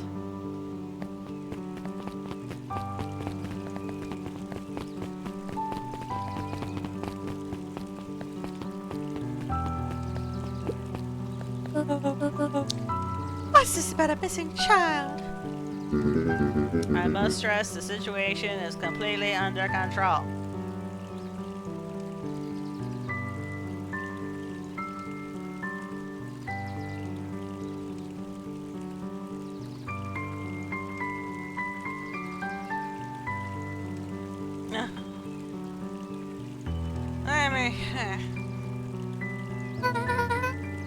It just seems so terrible. And you're sure there's nothing we can do to help? Nothing. Young Mr. Pointer will turn up safe and sound, I am certain. Just focus on settling in. Trust my sister has supplied you with suitable lodgings. Oh yes, Ms. Valentine has been more than accommodating. We were just telling our daughter, Beck, that... Now, where does she run off to?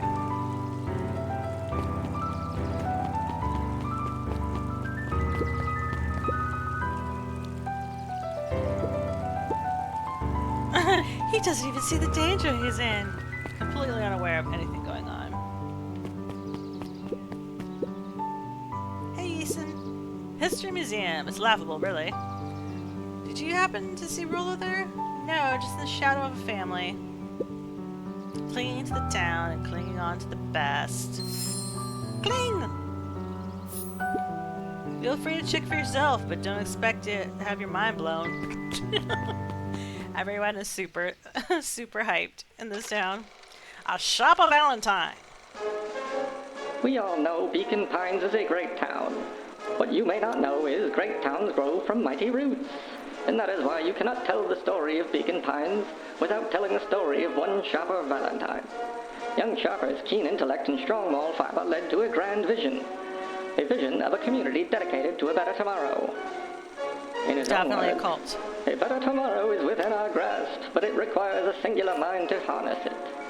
Lucky for us, he decided to grow that vision here, in Beacon Pines. And how does one grow a better tomorrow? With fertilizer, of course. Valentine's Fertilizer Company became the lifeblood of a town yearning for purpose.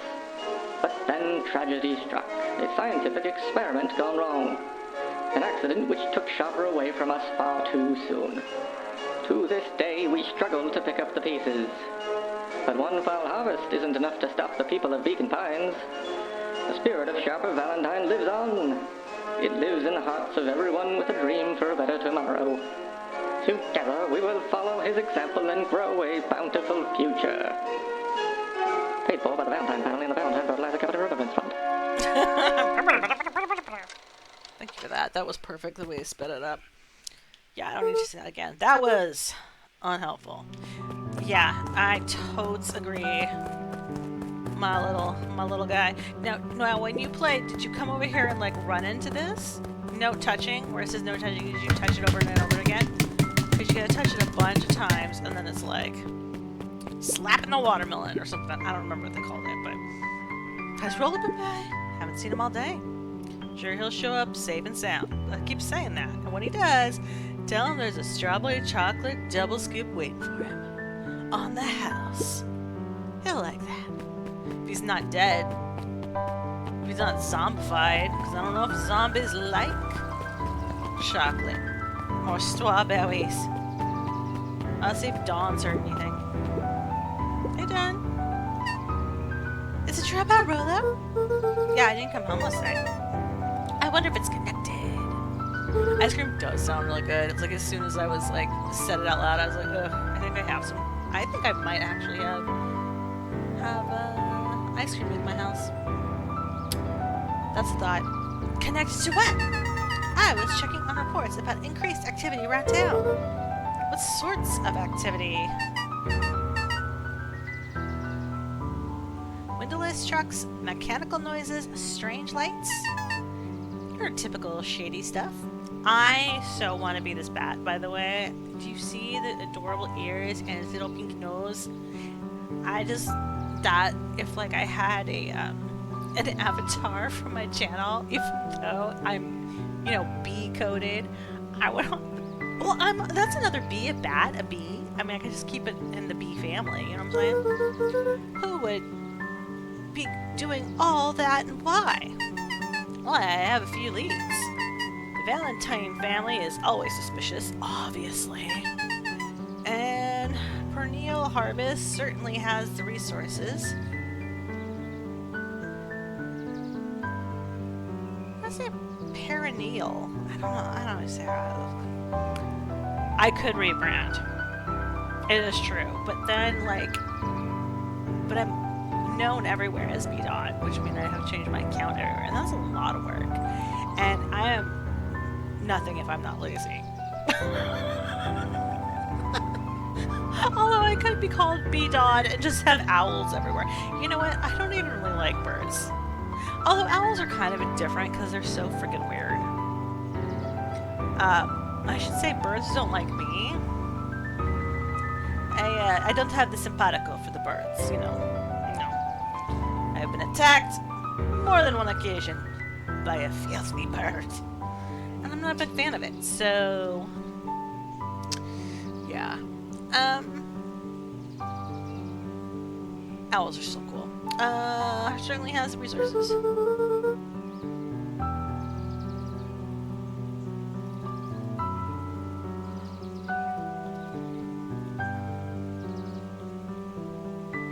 Yeah, I mean, like, Groove works because when you've been in China so long, it becomes your personality. I was in another game, and one of the characters' name was Mira, and they kept using that name in the voice chat, and I was just like, me? What are you talking about? I'm like, no, it's not me, stupid. This is Mira's Guild Wars 2, and nowhere else. Like... Damn it. Give it up. But yeah, it's definitely part of my personality now. Do you have any idea where Rolo could be? It's the best place to start is where the trail went cold. Where did you see him last? We were in Weepwood. Right by Valentine's Fertilizer. Ah, that's totally fair. I mean, like, how long have we played together, like, in Guild Wars? And since you don't see the ID tag, that is one thing that always kind of annoyed me. I'm like, it would be super easy to have a toggle for that. Like, some people just want to see, you know, user account names because people have so many alts. It's just easier, but they refuse. They refuse. It's a pain in the ass. My opinion. Right. Right by Valentine's Fertilizer. I'll check out Weepwood when my shift ends. I do my best work at night. Yes. Then there is a lot of Fwog vibe. So that would not be too hard to accomplish. There's definitely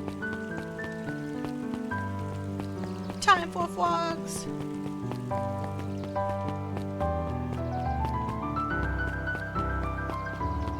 why did I do that? Just keep going the right way. Oh, look, they actually go into the library. Oh. See, this is very ESO for me right now. Read all Oh, the the library cobs books. I've eaten. Foggy. A salad-centric travel guide for the mildly adventurous. You're not gonna push it. You're just mildly adventurous. You're just kind of just right there. Sally Seashore's simple succulent sundries. That's a lot of S's. Luca brushed off a smudge of dust. Or maybe it was flour. 30 recipes so easy you'll doubt it's even edible. Succulent. A peek behind the curtain. The methods and ruminations of Patrick C. Montesquieu. One of the greatest acting minds of our time. By Patrick C. Montesquieu.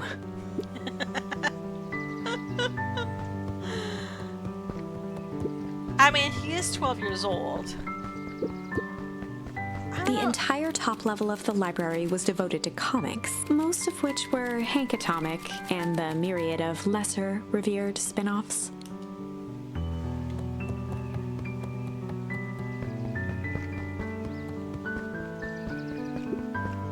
Mycological phosphorescence.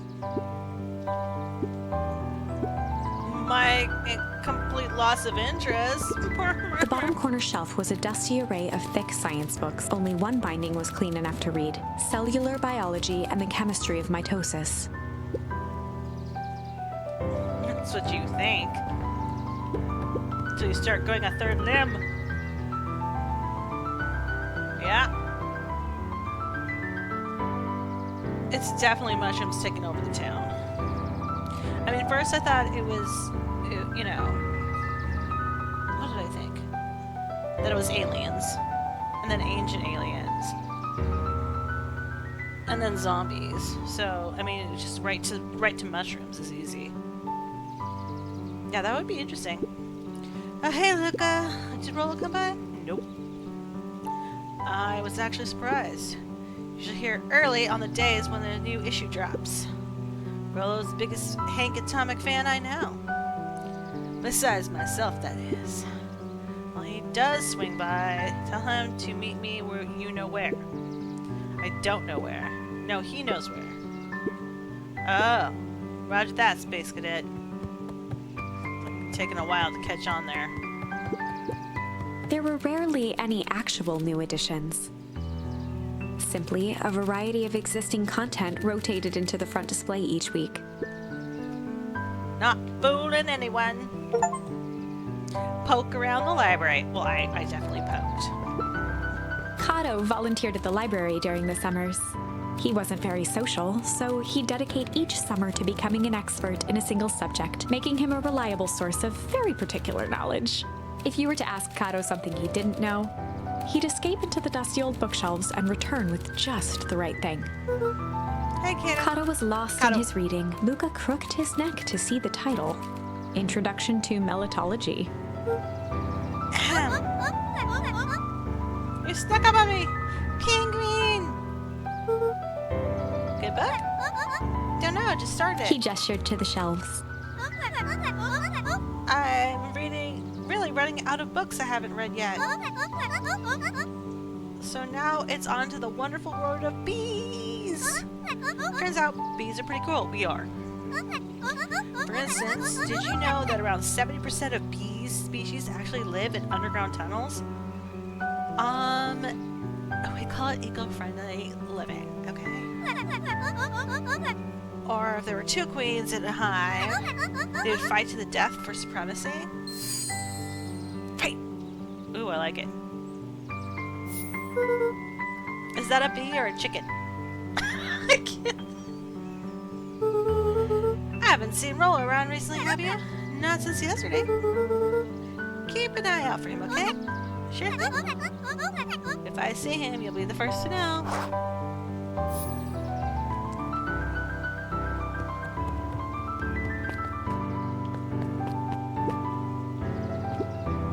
What sort of monster puts candy behind a locked door?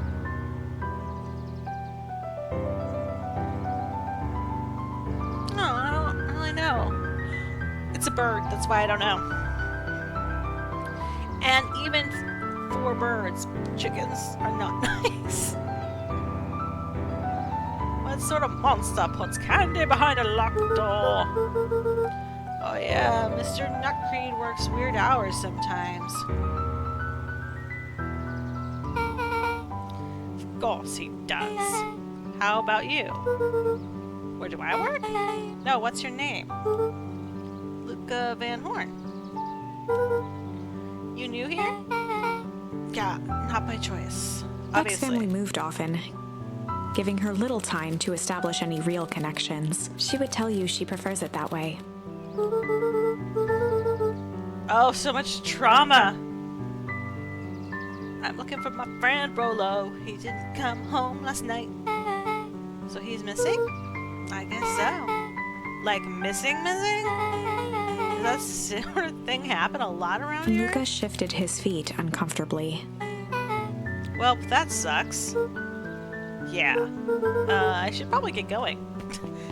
He's like, could you not scratch at that sort of subject, please? What? Beck pulled a coin from her pocket. I'm coming with you. Oh, heads or tails? She's a tough kid. You can tell because she has the shirt underneath the shirt. And the tough kids always wore the shirt underneath the shirt. So says the unlucky penny. Unlucky? Yeah, well, technically it landed on heads. Leaves this kid to find his friend alone. I always do the opposite. Oh, that's kind of like me and Rolo. I guess Rolo is my unlucky penny. That's so. A person should never be without their unlucky penny. Let's go find him. Yeah, we have a friend now. The name's Beck. Pleasure to meet you, Beck. I suppose I could use some help. Try to keep up. Hee hee. And try not to flirt too much.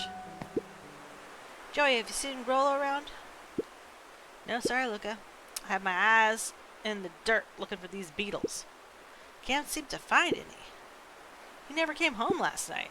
You think it's because it's been colder than normal? I don't see why that would have anything to do with Rolo. No, the beetles! I think the temperature confused their circadian rhythm or something. Who's to say? I'm no beetleologist. Just keep an eye out for him, would you? Of course. What if I smack something? Is there anything in here? Probably not. Oh, god damn it. Got too close to the edge. Oh, look at that. Dang, they boarded up the way in.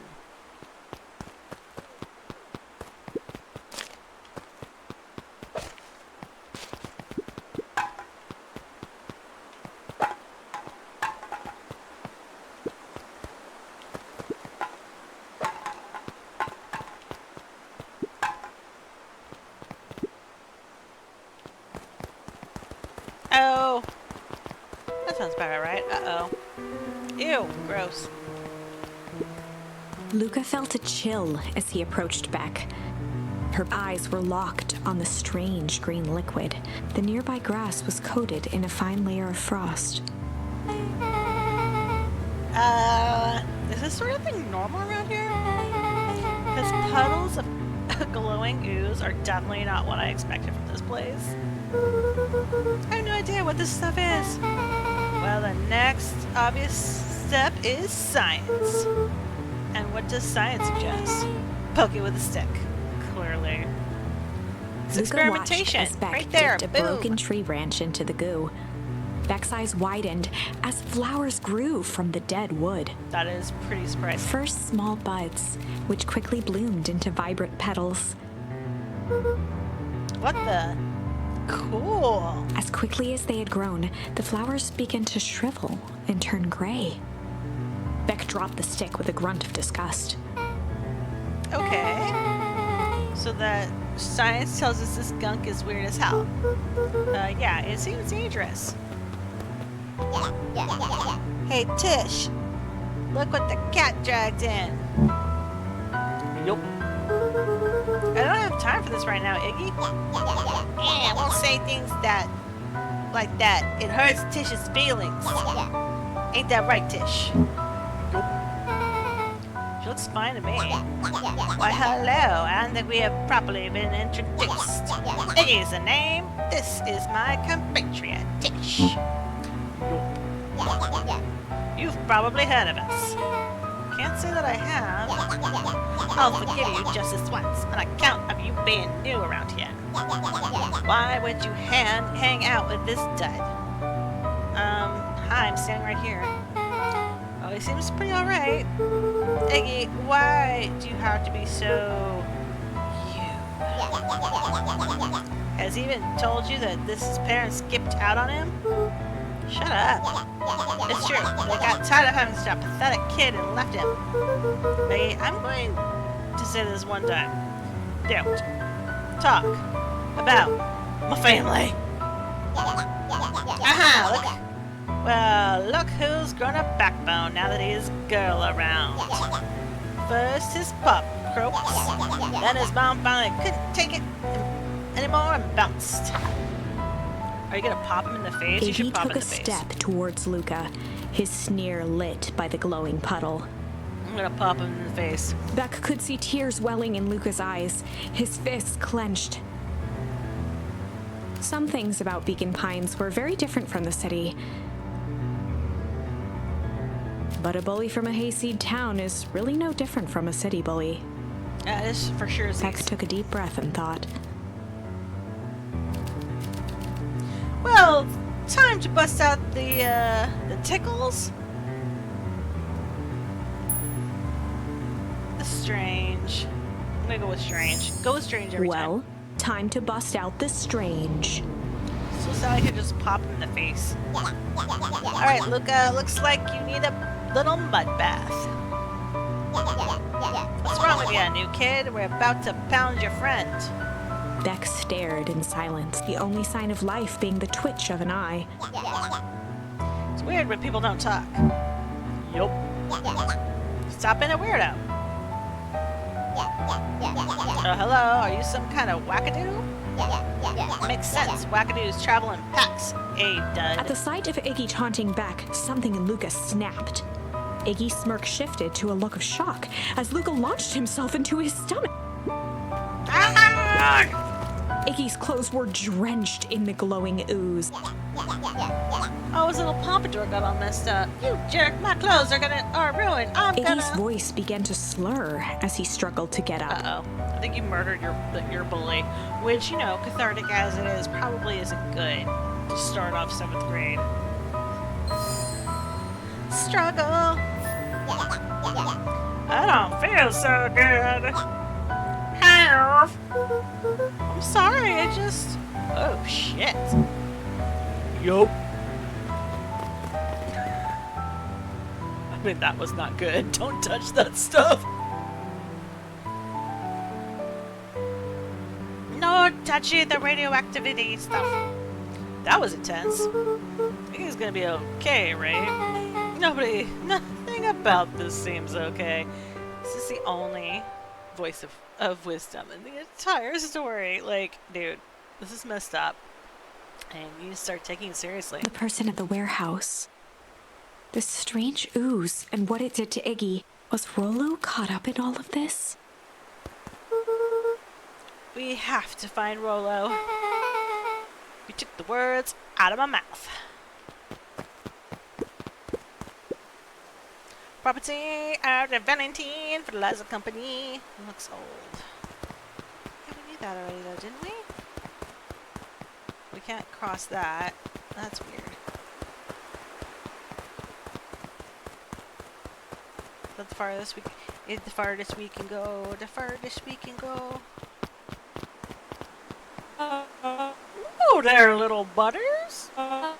You startled me. The bow tie is everything.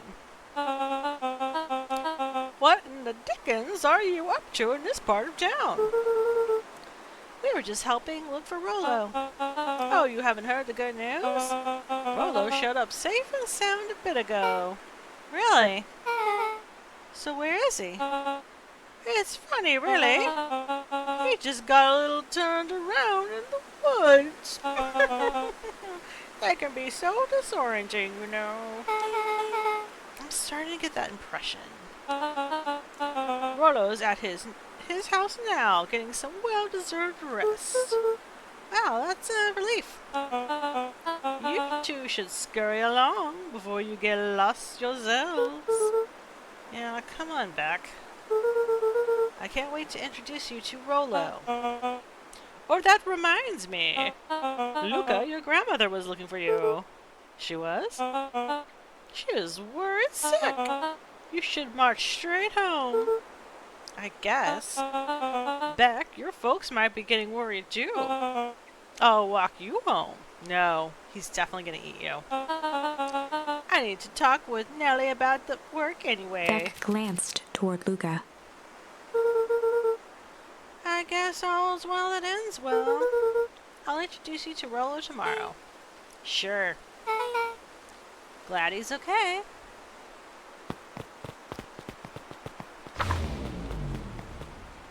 Rollo was safe.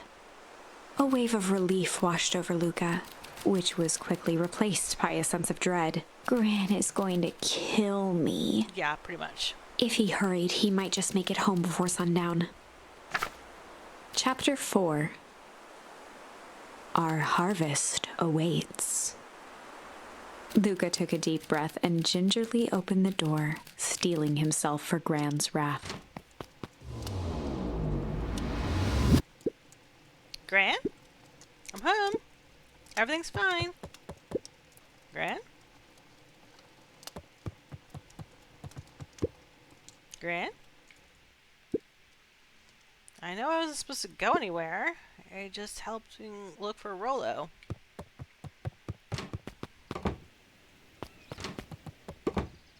Gran? Roxy came over. She was worried about him, so I figured I wouldn't mind if I helped look for him. Turns out Rollo was safe and sound. Uh-oh, did Grandma leave you too?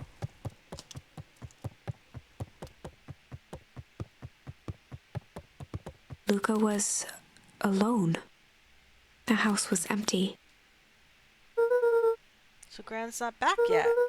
I guess that's a good thing. Nothing to do now but sleep, I guess. I mean, sure.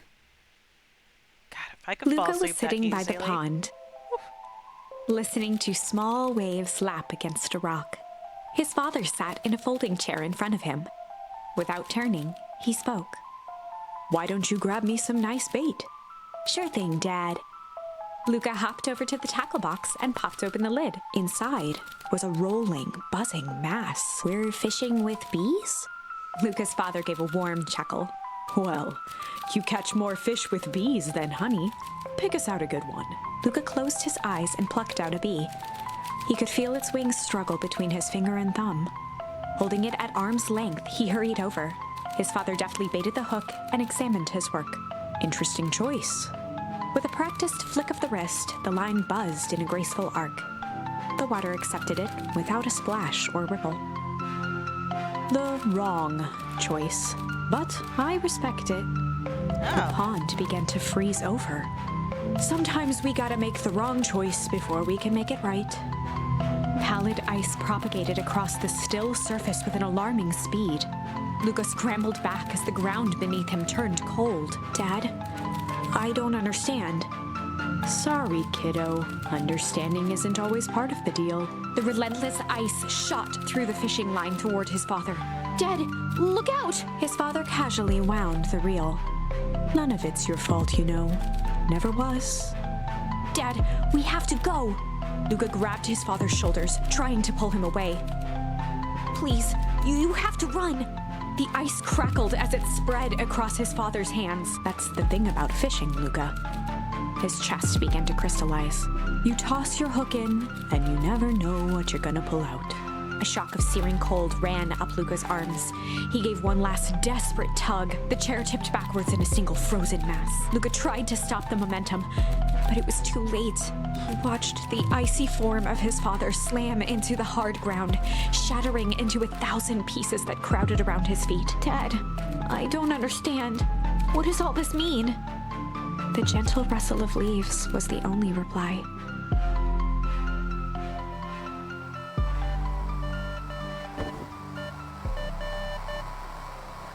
That's definitely Luca's like eyes something. struggled to focus on the walkie-talkie.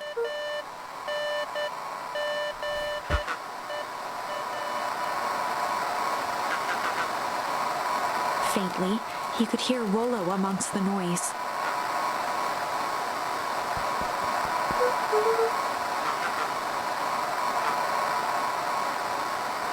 Just a wee bit of drama. Just not a, slurping, herping, like, overabundance that they just, like, slathered us in. No, it's totally just a wee bit.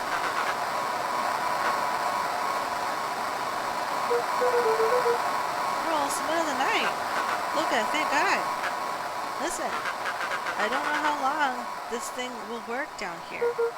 Down here? Rollo's voice was coming through more clearly now. But some words were still just static. Someone grabbed me yesterday. What? The man in the hazmat suit? It was took me some sort of I think I'm underground. Underground? Are you okay? Kinda. They seem more interested in for now at least. Mr. Kerr said you made it back home safe. Kerr? No. Trust no one. He's... hold on, someone's coming. The signal went silent. Rollo? Rollo, where are Luca you? held still, waiting for a response, his pounding heartbeat marking the passage of time. Okay, I think they're gone. Getting worse. I can barely hear Rollo's you. voice began to fade. Living signal. Not much time.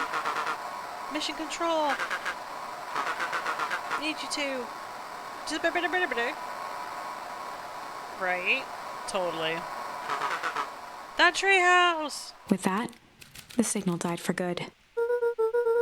What's he trying to say about the treehouse? What's at the treehouse? The antennae? Wants me to use the antennae to the treehouse to get a better signal. Rollo, you're a genius. Luca grabbed the walkie-talkie and sprinted to the treehouse. Hook up the walkie-talkie to the radio in the treehouse. Wait, which way is it? Is it this way? Luca heard a group of footsteps approaching. He dashed behind the bushes to avoid being spotted.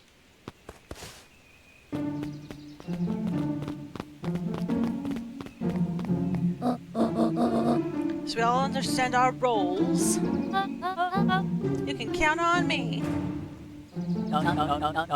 Still think we need more time. This wasn't the original plan. Mr. Tolliver paused, shifting his eyes to one side. We're all in danger now.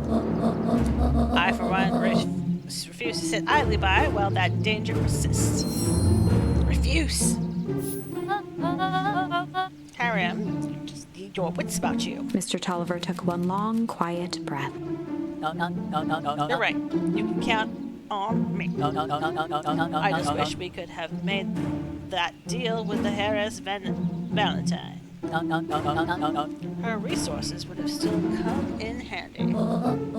As I said, I had no time to contact her after your call this morning. Plans change. How's Luca holding up? He's fine.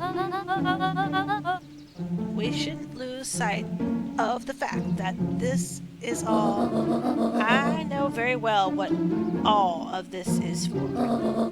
We have no choice. Operation Sparklebug has now a new objective. Sparklebug. It's Sparkplug, but whatever. I like it Sparklebug better. Are we in The agreement? three shared a determined look. We reconvene after the festival. That's only slightly dramatic. Hi, Grandma.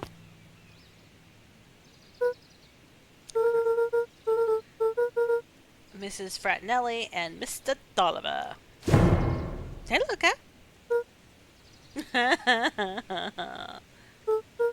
Don, you scared me. How long have you been there? Just a few minutes.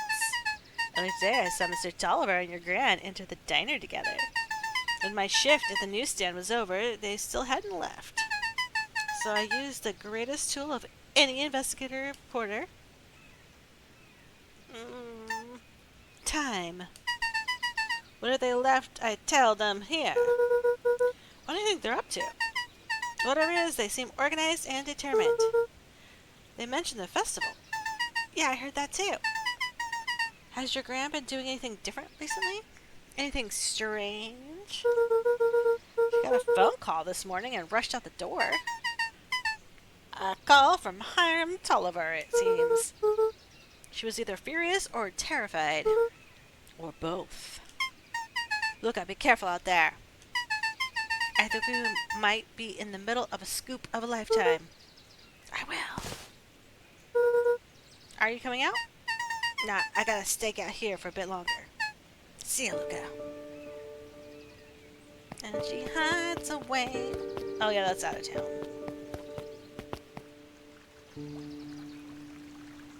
That doesn't look... Why is there a tree? Oh, it grows like sideways. That's so weird.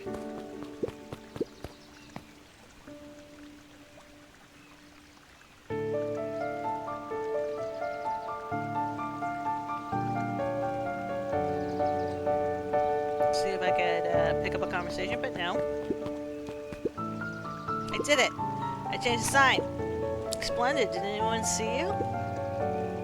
I don't believe so. You were right. It was simply enough just to rearrange letters. Odd choice for prank, though. In such situations such as these, odd is good. The two boys shared a mischievous grin. Can't wait for everyone to see the big reveal. It should be quite memorable. Let's make ourselves scarce for now.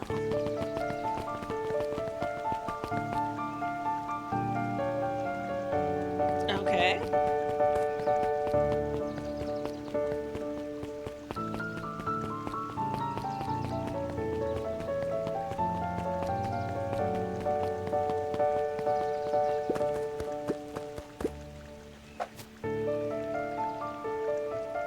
I got a lot of these things. Let me see.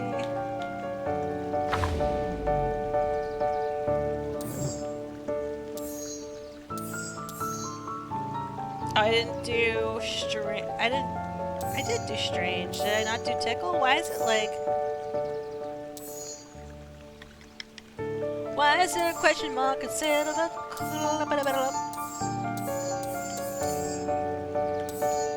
Anyway, okay.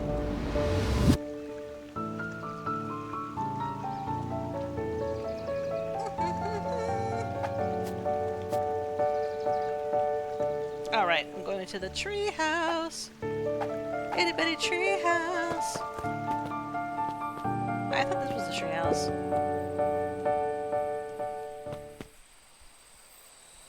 Oh, right, I've already caught these two. Do I have any more bait?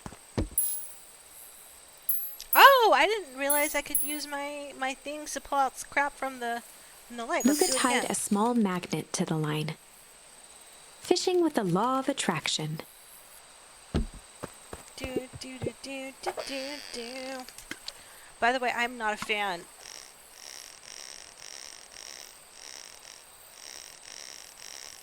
I don't like it. It makes me very nervous. Dang it. Oh, I got a key.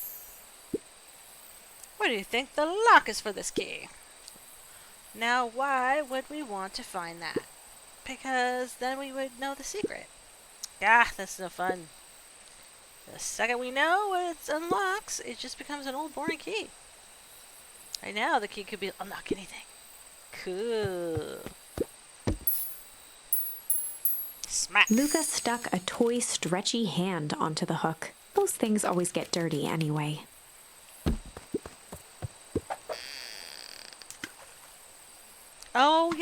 I've had those stretchy hand things that it sticks to like the wall or the window or whatever. Or your sister's face.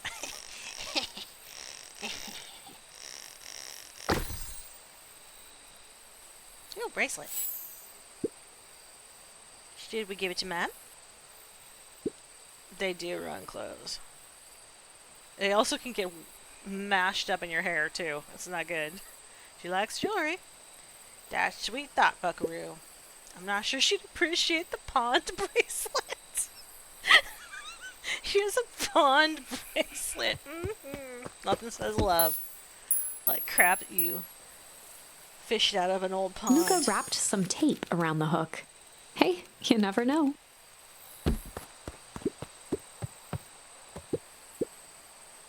Give it a good cash now.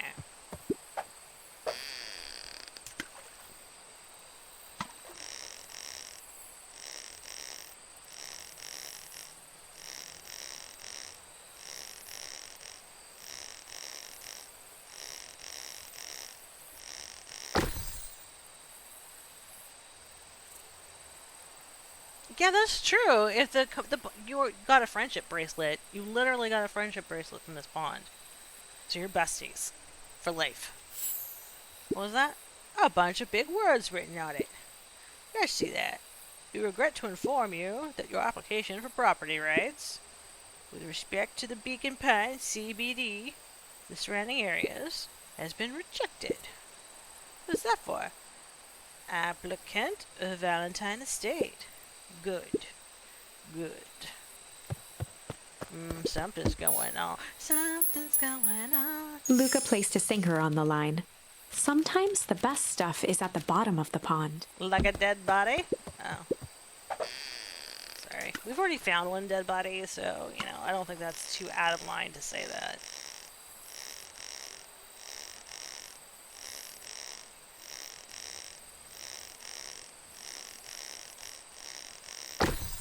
Ooh. Message in a bottle. Malice 80 proof whiskey. Oof. A hard liquor for a hard man. Best leave that be, son. Take a real piece of work to leave something like that lying around. That was fun.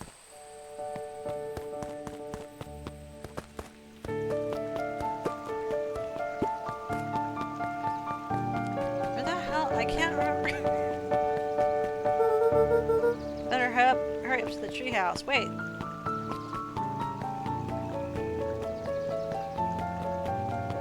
Where is the treehouse?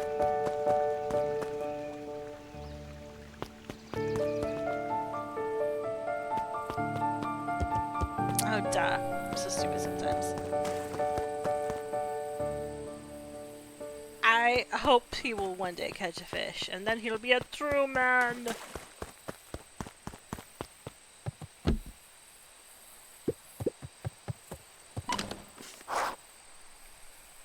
Pack up the bucket, duck it to the radio. It's true, though. The rubber duck is everything. Are you there? The walkie-talkie business really does feel like oxen-free, so I'm waiting for ghosts. I'm at the treehouse now, Rolo. Mr. Kerr said you were all right. What happened out there? Don't you have to hold down the button? Dang it, Rolo, where are you?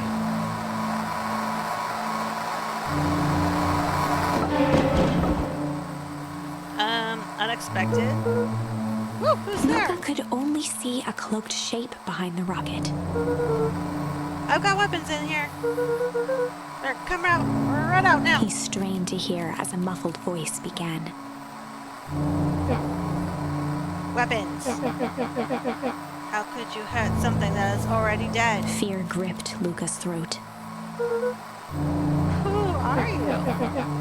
What, you don't recognize me? I guess I don't even recognize myself anymore. Luca stared at the ground for a moment, trying to place the dampened voice. The figure shifted slowly from behind the rocket, revealing itself to Luca. I'm a monster! And now they hunt me like the beast I am. Iggy? Luca reached over empathetically. Iggy's tone jolted to dejected anger. Don't touch me! This is all your fault. Luca slumped to the ground, overwhelmed. I'm so sorry. I didn't mean to. I lost control. So you can control yourself for a second? Oh, dude, you have a lot of freaking nerve. Okay. Like you have any kind of impulse control, sir. And I get to be like this forever? Yeah, I mean, that's kind of the way of things. There must be a way to fix this. Oh, you're gonna be my savior? Perfect little Luca saves the day. Oh, his positive attitude, the power of friendship. None of this matters. There's no time. They're after me. They chased me all the way to Weekwood. I only came here to hide. Hide from who? Who are after you? Luca! Luca! Rolla. It's not safe, Luca! Rolla, where are you? The treehouse. I'm at the treehouse, Rolla. Where are you? No, Luca, the treehouse isn't safe. They said they were going to the treehouse. I was trying to tell you to stay away from the treehouse. Who said they're going to the treehouse? The clipboards! What did I tell you?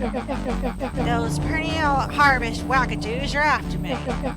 They've been chasing me, yelling questions at me. Sort of questions. They're saying the same stuff they always do. But it's different now. Less asking, more threatening. We're gonna figure this out, Iggy. Yeah, well, thanks. Hello?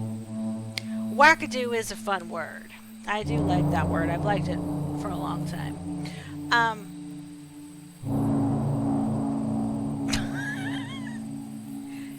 It's the dudes with the clipboards you gotta watch out for. They are cannot be trusted.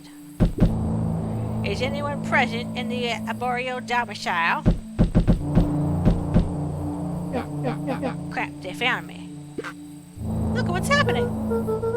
Don't panic. You stay here and I'll see what they want.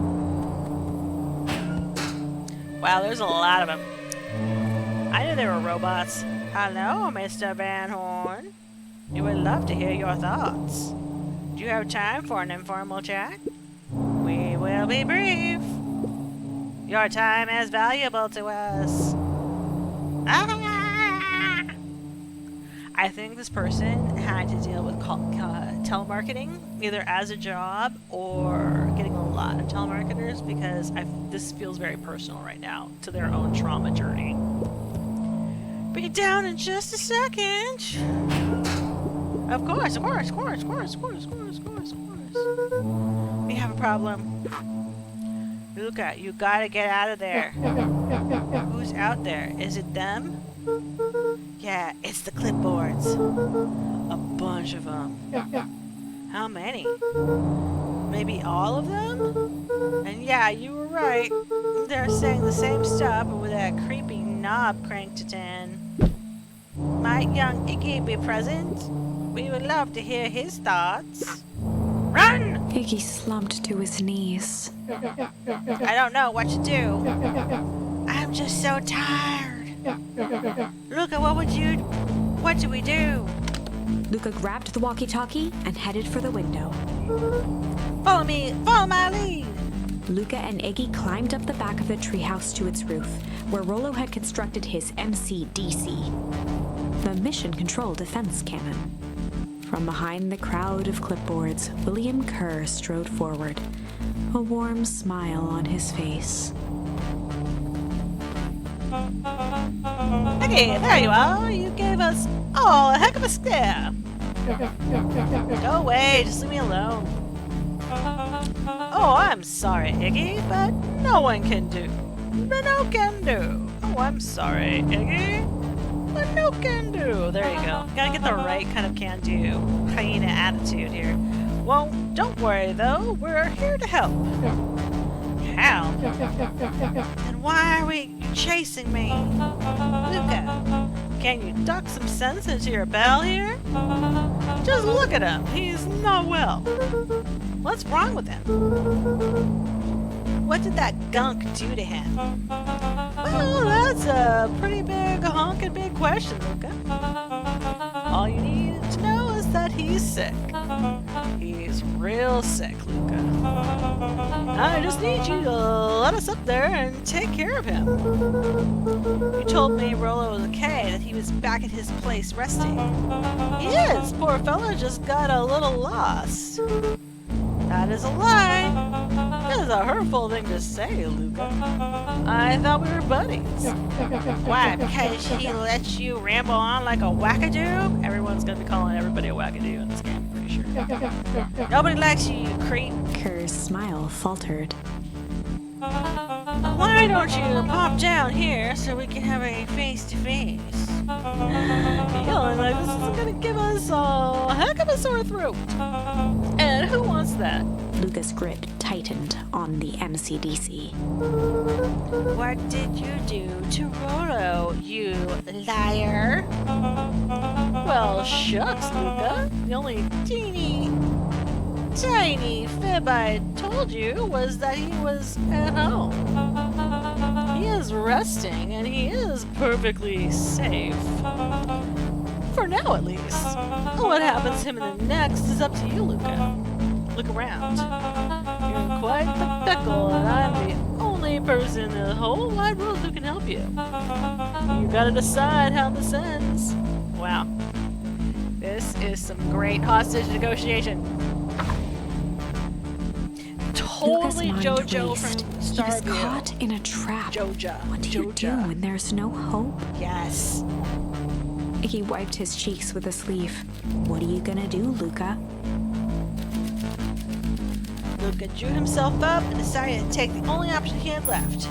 Fight! Luca drew himself up and decided to take the only option they had left. Fight. He swung the mission control defense cannon around, aiming it confidently at the smirking face of William Kerr. Hey, Mr. Kerr. Luca summoned his most insolent demeanor. Rollo sends his regards. Uh-oh. Hey, that was uncalled for. More than a little rude. And just plain unsanitary. Look, I really did think we were good pals. And what a shame it's all come to this. Kerr turned his back on the two boys. And this. That's not messed With up. a nonchalant wave of the hand, he made his exit. As the clipboards began to slowly advance on the treehouse, Luca looked to Iggy with resignation in his eyes. Okay. He just did the uber evil boss, like the Bond villain boss, mistake, and he left it to his minions. Like, you can't superhero, supervillain, James Bond villain, you can't just walk out. Like, everyone knows this. You have to wait till it's done. Alright, if they got freaking sharks with freaking laser beams, you gotta make sure it actually freaking hits them in the head. The end. Uh-oh. That escalated quickly. Maybe discretion was the better part of valor here. Lies. They would just die of cuteness with the red pandas. Let's put a pin in this for now. No more fading? House of Horrors.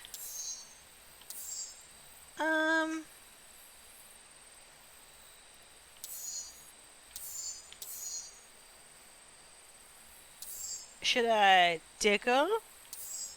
Let's go to Struggle. The story's about struggle. This is a story about struggle. Luca could hear a machine humming somewhere nearby. He felt around wildly, searching for something, anything that could help. His hands found a hard object, maybe a tile. He yanked it free, lifting the cold stone. Let me go! Luca swung the tile as hard as he could at the shape that still held fast to his leg. He heard the crack of glass as the stone hit the assailant's mask.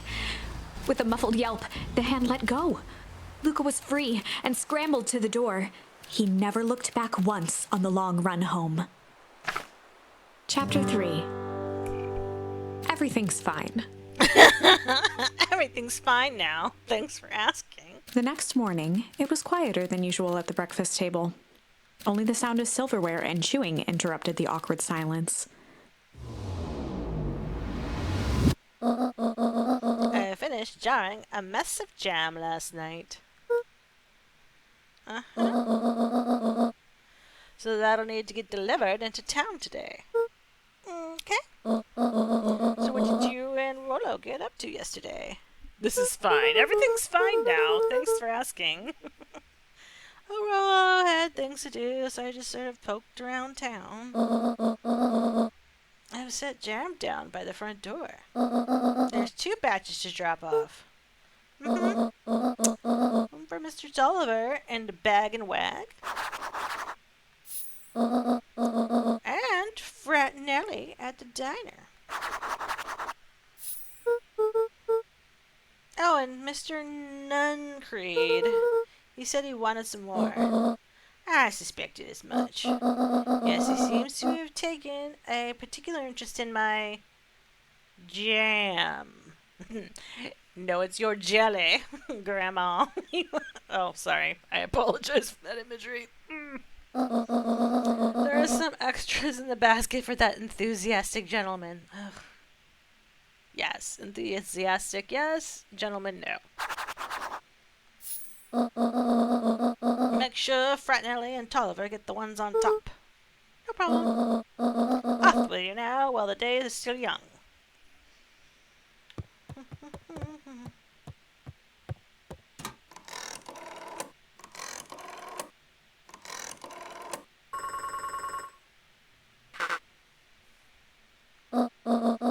Hello, it's Jennifer Hartford.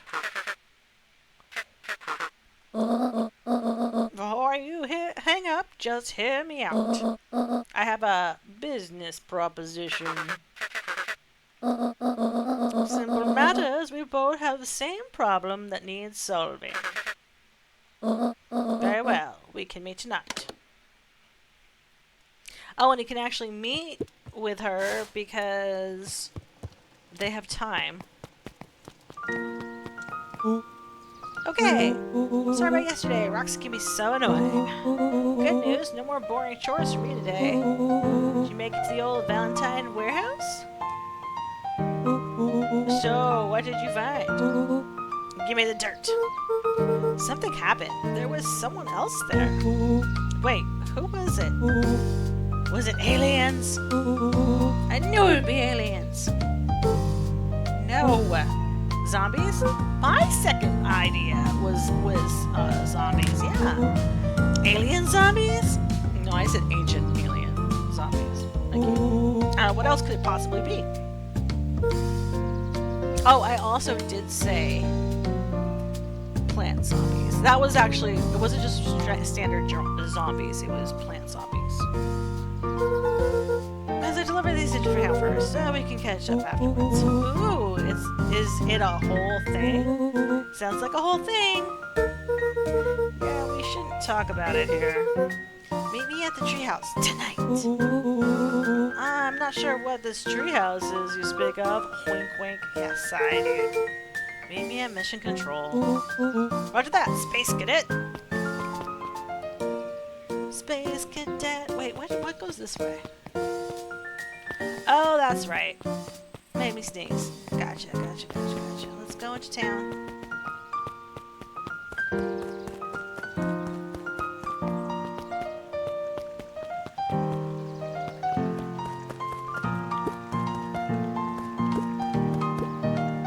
Wait, watch your step.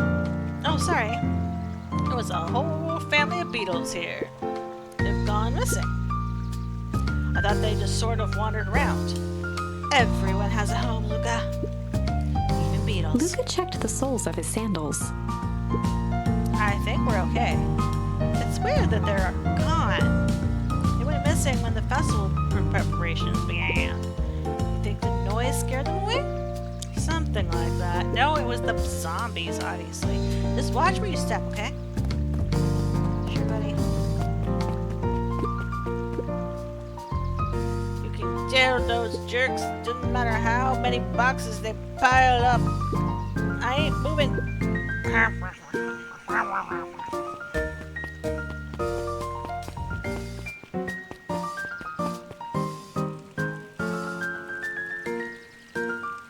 Alright, who the hell am I supposed to be taking this to?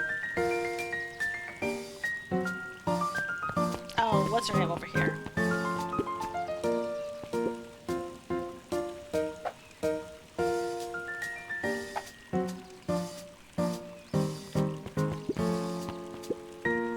Mr. Wilder, I trust you have time to chat. Eris Valentine, oldest of Sharper Valentine's children, and heir to the Valentine fortune, had a way of making questions seem like demands. Certainly. What seems to be the problem? Mr. Wilder had learned to assume that if he was hearing from Eris, it was because she had taken issue with something he had put in the paper. I couldn't help but notice. The front page of this morning's paper was consumed with stories about the silly festival. Well, yeah. That is the news of the day. But there was no mention of the museum, nor the foundation through which it was endowed. I'm sorry, Miss Valentine. My readers are more interested in this town's future, rather than one particular family in particularly. Was a time, Mr. Wilder. Oh, see, he's a writer, and they call him Wilder. That's cute. A writer named Wilder. When the going on of my family was the only thing this town cared about. Stop whining. Don't shed your tears for me. Well, things change, ma'am. And you know, change is dangerous. If you even finish that thought, I will make the monocle a permanent fixture of your anatomy. My apologies. Good day, Miss Valentine. To give you the impression this conversation was finished. Mr. Wilder averted his gaze and began to polish his monocle. Well, good day, Mr. Wilder. Having none of it. Drama.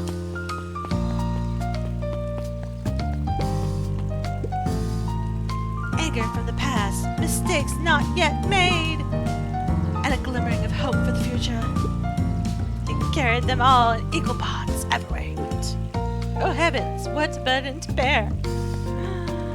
Hi, pregnant lady or something, I don't know. Let's go over here. Oh, look, the door's open.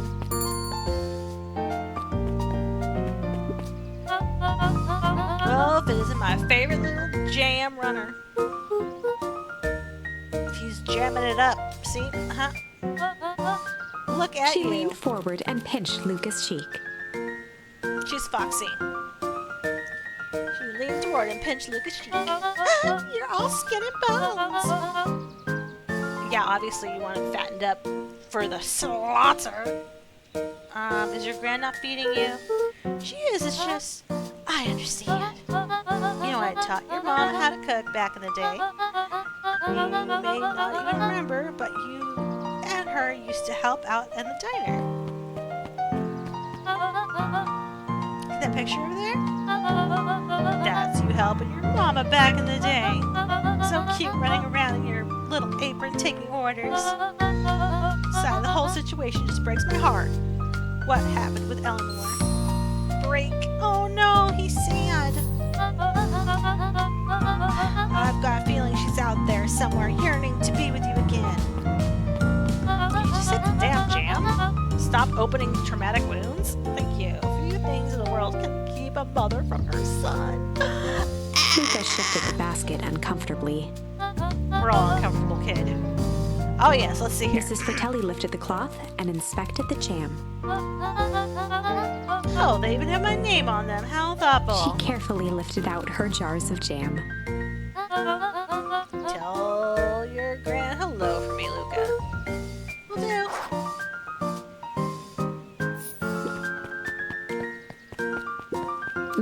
squinted at the faded photo of him and his mom at the diner. Memories of that day came flooding back. Uh-oh, flashback. Oh my gosh, it's like everybody is in here. People I haven't even studied. Wait, is she always pregnant? Alright, I'm not gonna judge. Well, she is a rabbit. I'm ready to help, ma'am. Mama. Alright, little buckaroo. It's up to us to feed these folks while Mrs. Frontinelli is away. Gotta deal with the inventory before I can start cooking. Do you think you can handle taking some orders in the meantime? Yes, Mama. My mom. Hiya, Roxy. Luca? I'm helping. Wow, hopefully your work ethic will rub off on Rolo. What can I get you? Really not feeling like a burger. How about a chicken sandwich with bacon on top? Coming right up.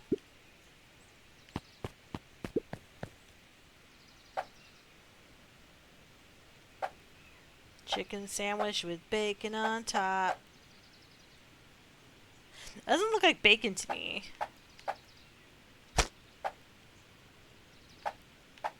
That looks like bacon.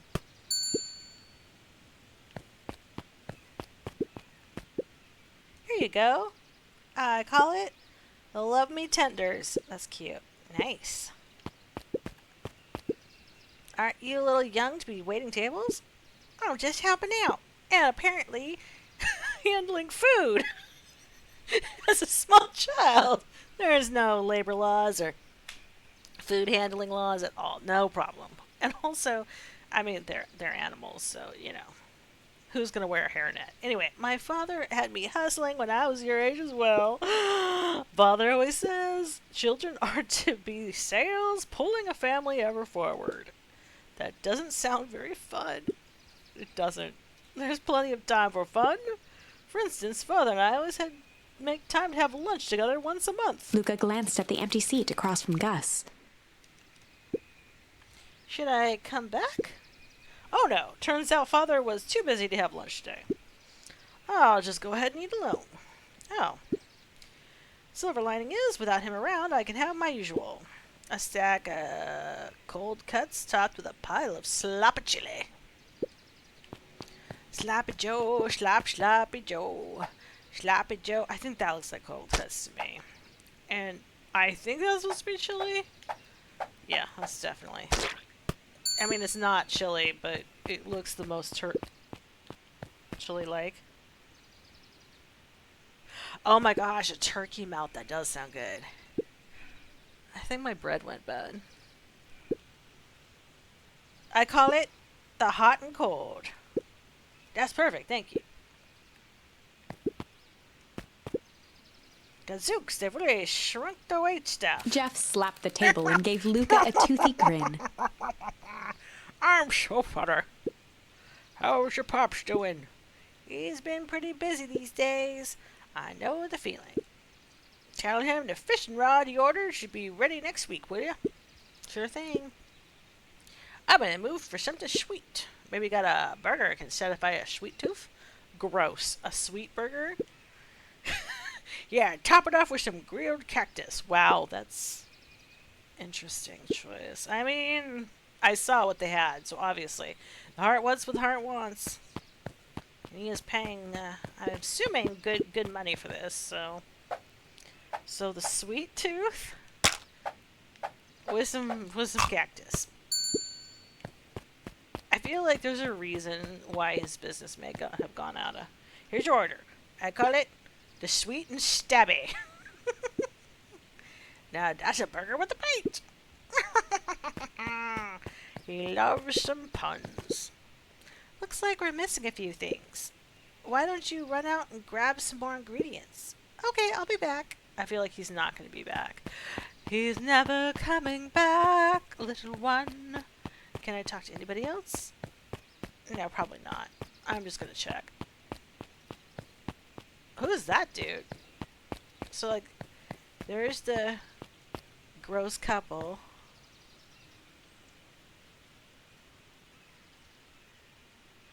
Oh, yeah. Yeah, that doesn't...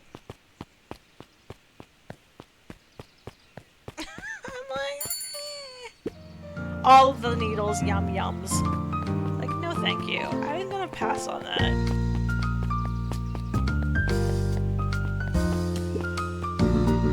If I could be left alone, young Mr. Van Horn. For sure, sorry to bother you. It's just that, Mr. Kerr has asked me to make the opening speech at the festival. Bring mayor and all, you might expect me to be a charismatic speaker. No, I would not guess that about you, honestly. I like how the kids still throwing shade, though. Like, do you really need me to say anything? We all know. The truth is, I'm terribly nervous. I really don't think I'm cut out for this sort of thing. Cut out for being mayor or for public speaking? Both, I suppose. Never really choose any of this. I never really choose any of this. Wait, so he's had multiple choices over and over again? It's more of a duty to my family. For our legacy. It sounds like a heavy burden. As for festival, just speak from the heart. I'm sure it will be great. You haven't. This is giving him too much faith, but whatever. Oh, we gotta talk to our sleeping baddie friend. Hey, Dan. Hey, look, what's up? Ooh, you going on a jam delivery, eh? Yep. Have you seen the new kid around yet? New kid. Yeah, it came from the big city. Her parents both got jobs here. Get this, one of them is working for William Kerr and Perennial Harvest. Perennial. Why can I not? I have a freaking block against that stupid word. I'm like, that's not the right word. Why do I keep, you know what, it doesn't matter. And the others are working for Ernest Valentine. And the Valentine represents Beacon Pines Past. Has positioned itself for the town's future. Must make some interesting dinner table conversations. I can imagine. Just keep finding all the stuff out. Get out of my way. Get out of my way. Get out the way. Get out the way, baby. Oh, goddammit, come back up. Dude, I don't think you guys ever work. I think you're just always hanging out on the back porch smoking. Although there's only like 10 people in the whole place, so...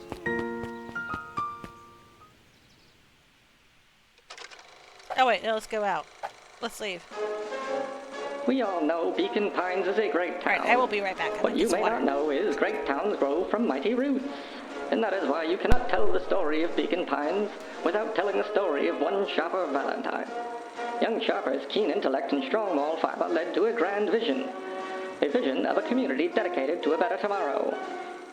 In his own words, a better tomorrow is within our grasp, but it requires a singular mind to harness it. Lucky for us, he decided to grow that vision here, in Beacon Pines. And how does one grow a better tomorrow? With fertilizer, of course. Valentine's Fertilizer Company became the lifeblood of a town yearning for purpose. But then tragedy struck, a scientific experiment gone wrong.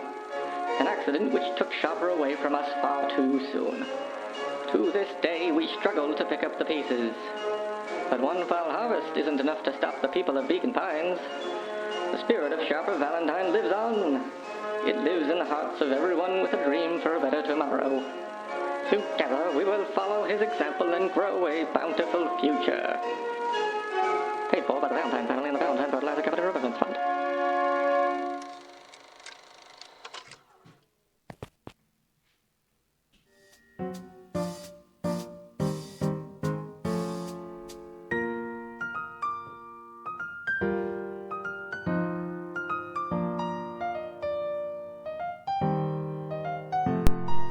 My brain is still so fuzzy. I don't like the painting. How do you keep the ice cream cold? We keep them on ice. Where do you get the ice cream? I don't know, somewhere cold. How do you keep the somewhere cold? Look, Bert. Do you want some ice cream or nothing? No, I'm good.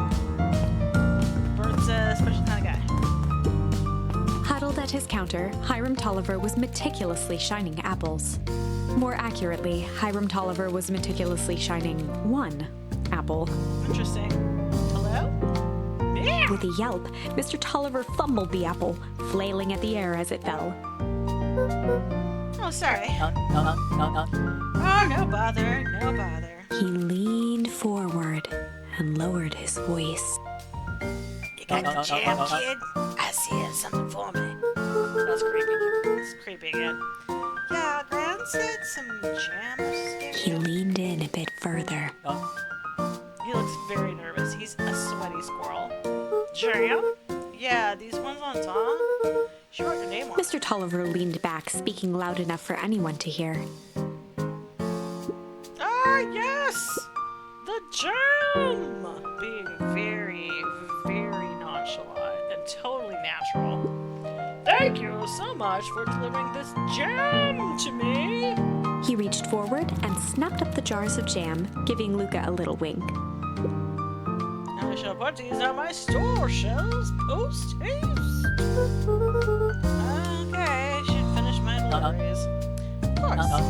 Of course. He leaned in for a final whisper. Of course! That was my stage whisper. Kinda hurt my throat, actually. Of course, whatever you say, kid. Jeez Louise. Okay, I think this way. This way, to the lake. I was thinking weed. I was thinking it's like the grandparents like sharing the CBD, you know? But I'm not sure at this point. I'm not sure. Okay. I didn't mean to go in here, thank you. I meant to give the creepy freaking flop rabbit. Got some jam for you, Mr. Nuncreed. Luca, you seem chipper. Well, aside from being on delivery duty, it's a nice day. Mr. Nuncreed eyed Luca for a moment, then nodded in agreement. I suppose it is. So you want your jam? Alright. Usually Juniper drops those off herself. You know, she bends over real slow and like from the arthritis and gets right up in the... I guess she's busy today. Anyway, this is my last delivery for the day. Oh, in that case... Nuncreed snatched the basket from Luca. I'll hold on to the basket till the next time I see your grand. Alright, dude, you freaking perv. Oh, there she is. Oh, hey, you. Anchovies or pineapple? What? Don't think. Just answer. Pineapple. Why? How old are you? 12. Perfect, follow me. Who are you? Anyone that never tells you? You asking me questions? Just try to keep up, okay? Obviously, who would choose anchovies? Welp. Obviously, we're gonna follow her, because she's the most interesting person in town. Oh, these are your mommies! Oh my gosh, and it's a hamster and a kitty cat. That is so cute, by the way. Hey, what a crazy coincidence! Here's my new friend I was just telling you about. Oh, that's wonderful! Yeah, we just hit it off.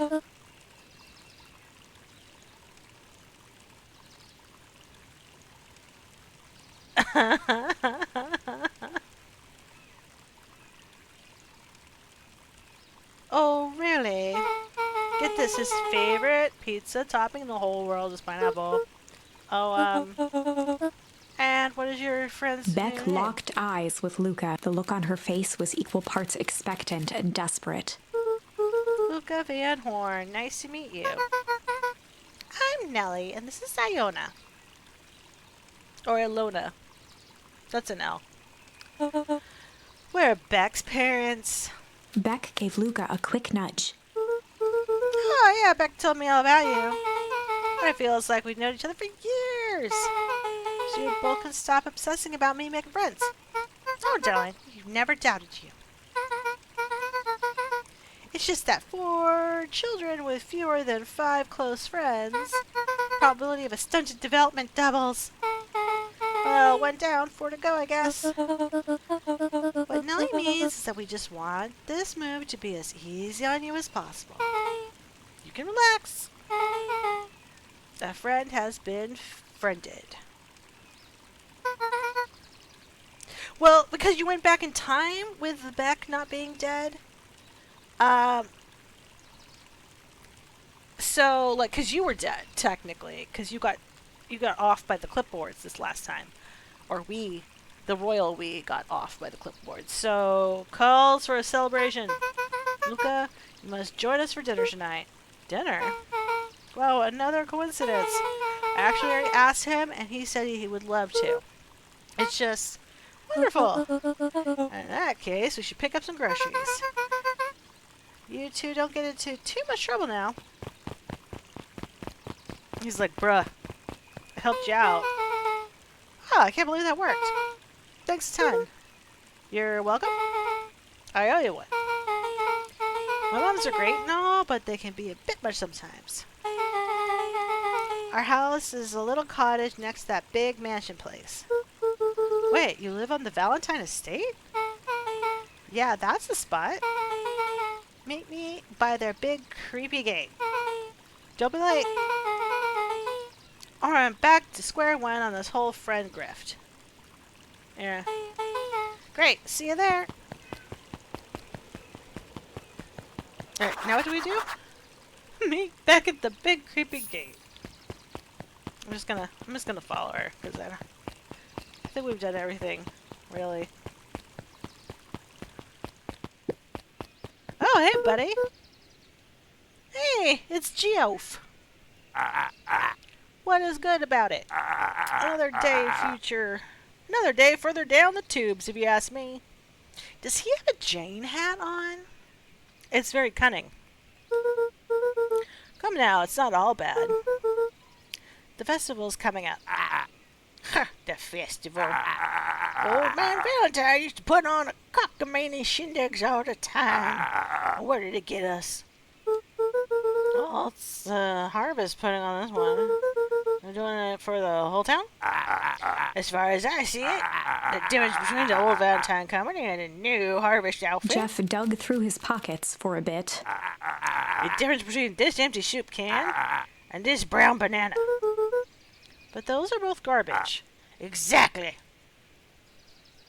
Old man Geoff. Right, nothing different in there. Oh, is the drugstore open? No. Alright.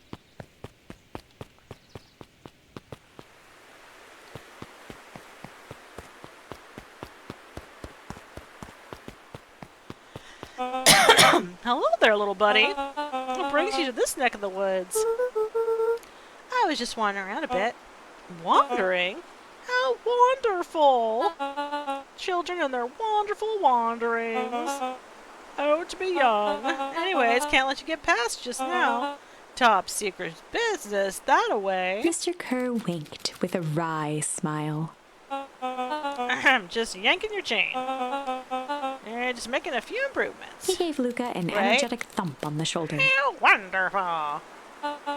Better head home now. Our harvest awaits. See, definitely a cult. That was actually, I think, the second thing I said. And really the first truthful thing that I thought it was it's a cult. It's definitely some kind of a cult.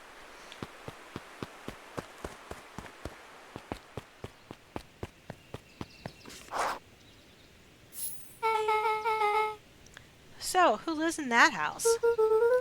Eris and Gus Valentine grew up there. And Solomon moved back years back. Creepy little kid in a vest? That sounds like the one. So just 3 people live in that huge thing? I bet a bunch of shady stuff happens in that place all the time at a place like that. Not really. The Valentines pretty much keep to themselves. So it's empty and boring? Pretty much. What a waste. My mom says it used to be way busier back before Sharper died. Before the foul harvest. Okay, that's like the 5th time someone has mentioned this foul harvest thing. And you all use the same ominous tone. Eventually we're going to explain to me how the harvest got all fouled up. But we can't keep my parents waiting anymore. this way.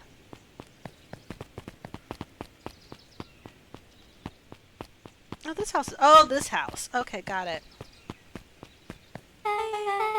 Those kids would have just ditched me by this point. Why are you still here? You look like you need some help. You know that what, Luca? You're not so bad. Let's get through this as simply as possible. Just eat, smile, and nod. Fun.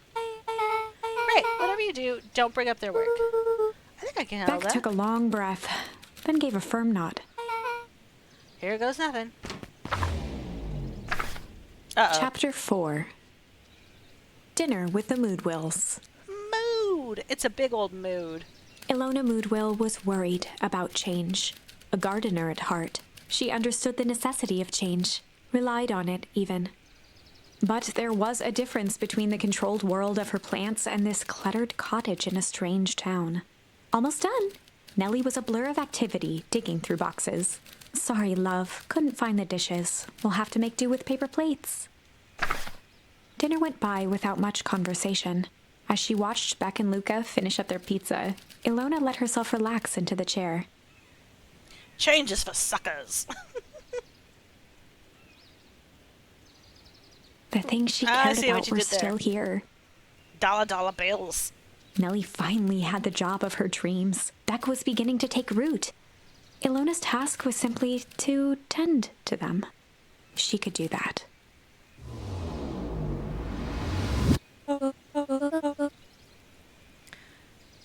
So, Luca, tell us a little about yourself. Where do you live? Oh, I live with my grandma over in the other side of the river. Your grandma? Where are your parents at? Beck, manners. That's all right. My dad passed away in an accident at the fertilizer plant 6 years back. Oh, dear. My mom's been missing for a few months now.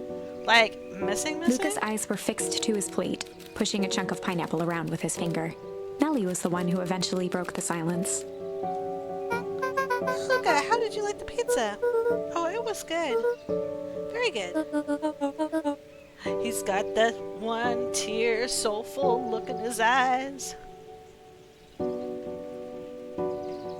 Normally, we'd have put more effort into dinner. Ilona nervously gestured toward the box set. We aren't fully settled in yet, and Beck mentioned that it's your favorite. I'm sorry, we were just skipping the part where he said his mom was missing?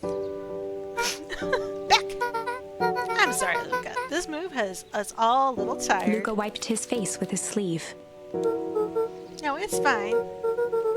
So Beck said you moved here for work? Beck gave Luca a swift kick on... Ow! I mean, what brought you to Beacon Pines? No, you're really the first time we're here for work. Nellie won't tell you this, but she's a brilliant chemist. I don't know about brilliant, but I do love it. She's brilliant. I just married the newest lead researcher of deep engineering. Which makes it sound more impressive than it is. I'm happy to get to make a difference in the world. And they're forefront of evolving agriculture. Something more useful than sprinkling water and excrement on the ground. Hey, that's important, okay? Everyone knows you gotta hoe, and then you gotta sow, and then you gotta water. You know what I'm saying? Luca glanced over to Beck. She seemed to be holding her breath. What Nellie means, Luca, is we're all different ways to grow plants. Yeah, some people talk to their plants and hope for the best. And some people happily leave their job to allow the loved one to pursue their dream. You swore you Beck didn't. slammed her fist into the table, perhaps harder than she intended. Hey, Luca, how about some dessert? I actually have to meet my friend Rolo Luca soon. glanced outside to gauge the time. The sky was darker than he expected, filled with ominous clouds. Dun dun dun dun. Yeah, oh yeah, you can also do the tomatoes. That's what I do. I'll do the tomatoes next to the stuff so you don't have to water them. But yeah, potatoes work as well. I think isn't there one of the new plants that does the water as well? I can't remember which one of them, but I think one of them does. Maybe I was just hallucinating. Looks like there's a storm a brewing. I should get going. Oh, I didn't think there was any rain in the almanac. Yeah, almanacs aren't that useful around here. Luca wiped his mouth one last time with his napkin and started to get up. Thank you all for the pizza. It was good. See you at the festival, Beck.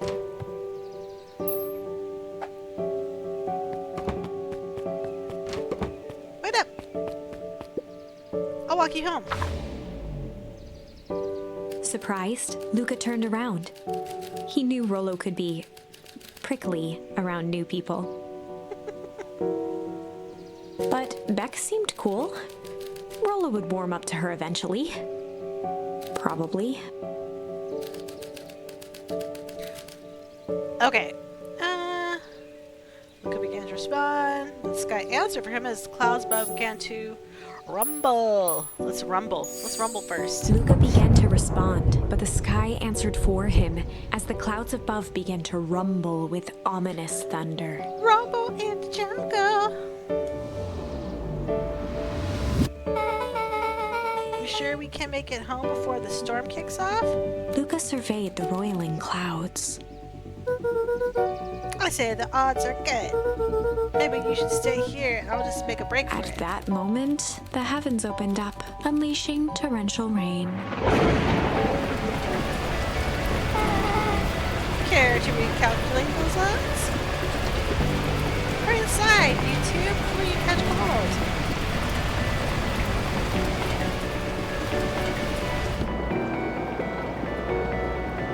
Look at Nellie will keep trying to reach your gran on the phone.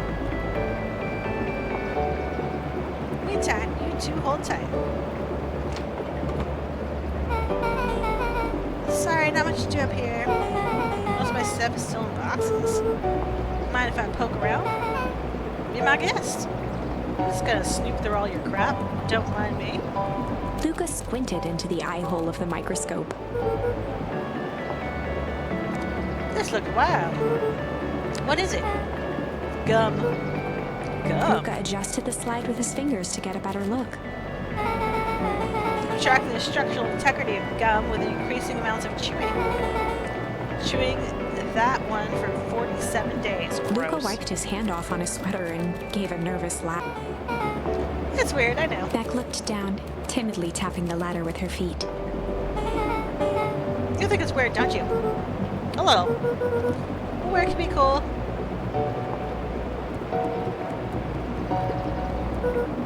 Oh wow. Roll and I have a rig just like this at the tree house.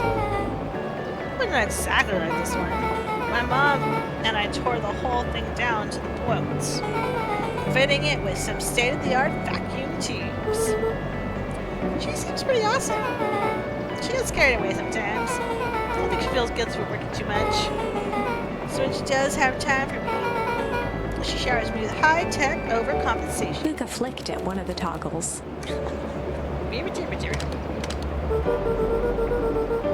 But you get all sorts of stations on this. Not out here in the boonies. You wouldn't believe the stuff I can pick up back in the city. Around here, it's all farm reports and static. Aw, shucks. Luca bent down to examine the bouquet of wilting flowers. Judging by the odor, they were well past their prime. Pungent. He flipped open the attached card. Coach Walker and the Fairview Condors. Wait, you weren't kidding about poking around, huh? Oh, sorry, I was just from your old school. Most recent one, yeah. Some schools gave me going away cards. Some did flowers. When they're really trying to feel good about themselves, they do both. So you boot a lot. Yeah, it's the whole thing when you have a brilliant parent.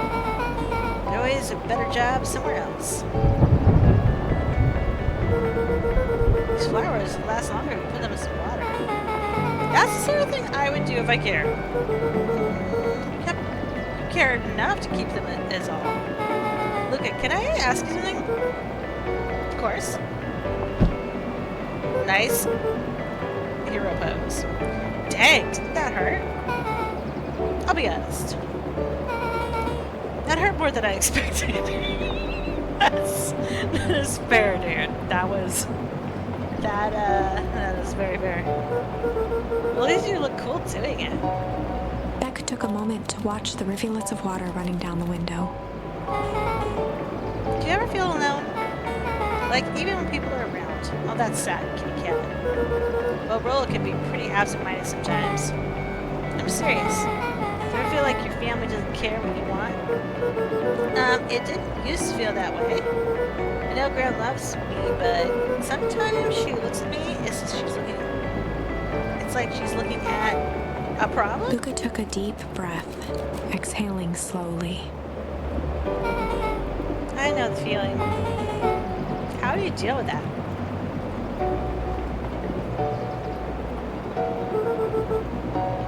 Guess I haven't yet. One thing my dad told me when I was little was don't hold a grudge, especially against yourself. If you try to hold it all in, you're gonna pop. So then what do you do?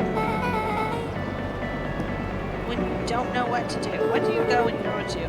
Dad never got to that part. Something I figured out on my own though. You gotta do something. Anything. Here. What are you doing? I don't know, something. We're gonna rush through our complaints with a storm. Listen here, you miserable universe. Stop jerking me around. I just want things to go back the way they were. Everyone tells me it's gonna be alright. Things are gonna change. Luca let out a feral scream that echoed into the night. See? It is a Winchester Brother 1-tier supernatural. Every time something changes, everything gets worse. This down. Whoa. Let me try. Movie sucks. I hate it. I hate it. Why can't I just deal with it and be happy for my mom? Why can't we just stay somewhere? Her voice dropped to a trembling whisper. I just want to be a normal kid. Beck brushed off her shirt and straightened up. There. Wow, that actually did feel better. As abruptly as it began, the storm. Thanks, I needed that. Me too. I should head out before the rain starts up again. Sure, I'll walk you out. See you and Rollo at the festival? Sounds good. Luca. Don't let the universe jerk you around. Beck gave Luca a light thump on the arm before heading in. Palsy wowsy. Chapter 5. Friendly Feud. The air was heavy with the hard rain's residue. The smell of wet things. Despite his dreary surroundings, Luca felt at peace. He'd never shared those details about his dad with anyone, not even Rollo. But it's not like this changed anything. Rollo was still his best friend. Adding Beck to the group would help balance things out. Everything's better in threes. No, they're not. No, it's definitely not better in threes. This is what Luca told himself as he headed to the treehouse. Check up with Rollo at the treehouse. Check up a chicka ching ching. Guessing nothing's here. Oh, it's our baddie friend. Looks like she's waiting for us too. Hey, Dawn, tracking down a lead? You bet. I heard a juicy new rumor. Turns out when Sharper Valentine died, he left behind a peculiar last will and testament. Ooh. Peculiar how? He didn't just give his kids inheritance. There were conditions. Like what? The document stipulated that Eris had to take on a child as her ward. A kid our age who just showed up to town one night with a lawyer. That's really weird. Solomon? Bingo! So Eris was forced to take care of him? Yep, or she would have lost everything. Why was this Sharper cares so much about some random kid? He's not a random kid. You clearly don't have grandpas with mistresses. Anyway. Remember how that old Sharper had sowed some wild oats? Yeah, after he had his kids, because that young kid is clearly... That's not a wild oat, my friend. That is a mid-age slipperoonie. Explains the way Eris treats him. Poor Solomon. But how did you find all this out? A good reporter never reveals her source, Luca. She has giant ears and she listens to people's business. She is batty, but she also is quite the rumor monger. Oh look! It's glowing! Better not dilly-dally. Gotta get to the treehouse. I'm sorry, I just wanted to touch the stuff. I just wanted to touch the stuff. What if the...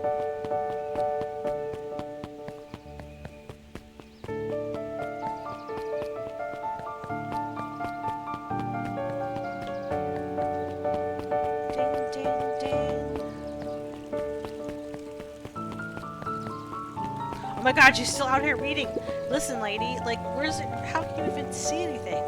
He met his old friend's eyes, and it was greeted with nothing but ice-cold anger. Heavens! There's no time for fractured friendships.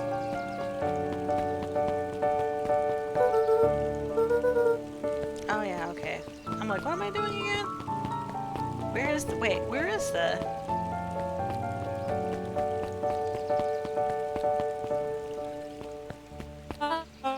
She probably... Oh, that would be good to know. Excuse me, what are you doing?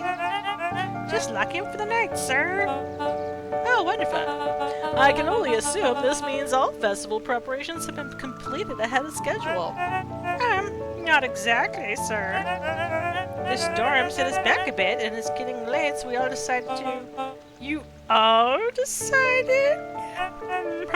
Yes, sir. I was unaware your job involved deciding things. I don't know. His accent is all over the place. I'm just barreling through. Oh, we believe in creating a better future. Yes, cult. Yes, sir. Very much, sir. Why do you want to be the one who tells this town that we failed them? No. They gave up because there was a little rainstorm and we got sleepy. He doesn't. He does not want the minions thinking. I was really surprised this one showed initiative because they were all such clone wars of each other. Anyway, of course not, sir. Good, done. It's decided. Yes, sir. We'll work till the task is done. See that you do. Or harvest your weeds. Not creepy at all, baby. Not creepy at all.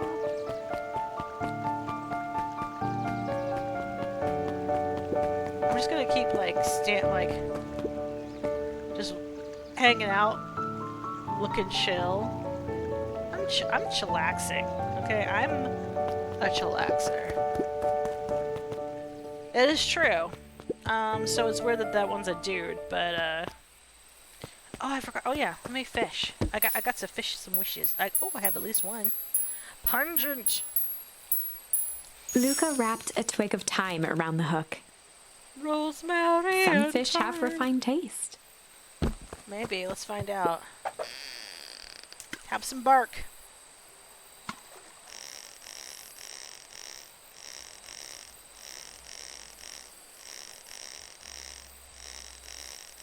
Pour the liver crank. Property of Sharper Valentine. Figures. If he had his way, property of Sharper Valentine would be written on everything on the sound. Should we give it back to him? He may not even want it back. The man's got a contentious relationship with time. We'll keep it here in case he ever wants to pick it up. Interesting.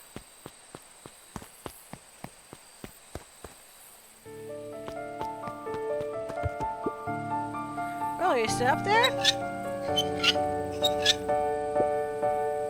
I'm sorry, Rolo isn't accepting visitors at the moment. Come back. Never! Luca had only ever heard him speak in this stiff yet gentle tone a few times, and it always meant one thing. You're upset. Oh, what makes you say that? Maybe because my best friend abandoned me for no reason. I didn't abandon you, I just got a little late. Rolo scoffed. That scoffing sound. The rain held me up. Liar! You weren't even home. What? The storm got bad, and I got worried. So I went looking for you. I managed my spies when I made it to your house, and you weren't there. I hadn't make it back yet. I'm no fool, Luca. It doesn't take all day to deliver some jam. No, the storm rolled out of nowhere. I got stuck after dinner at Beck's. Luca stumbled on his words, knowing he'd said too much. You did, my friend. Okay, this is like... She found out you were cheating. You know what I'm saying? Like, we're gonna have to do a lot of mea culpas for this one. Beck! Dinner? What the heck is a Beck? She's a new kid in town. She actually is kind of cool. You like her. She had some help convincing her parents she made a few new friends. New friends? I spent all day waiting for you. And you were off making new friends? It's not like that, Rolo. You know. While I was waiting, I made up some upgrades to mission control. I was gonna be a surprise. But you took so long, the storm knocked it all down. Just like you knocked down our friendship.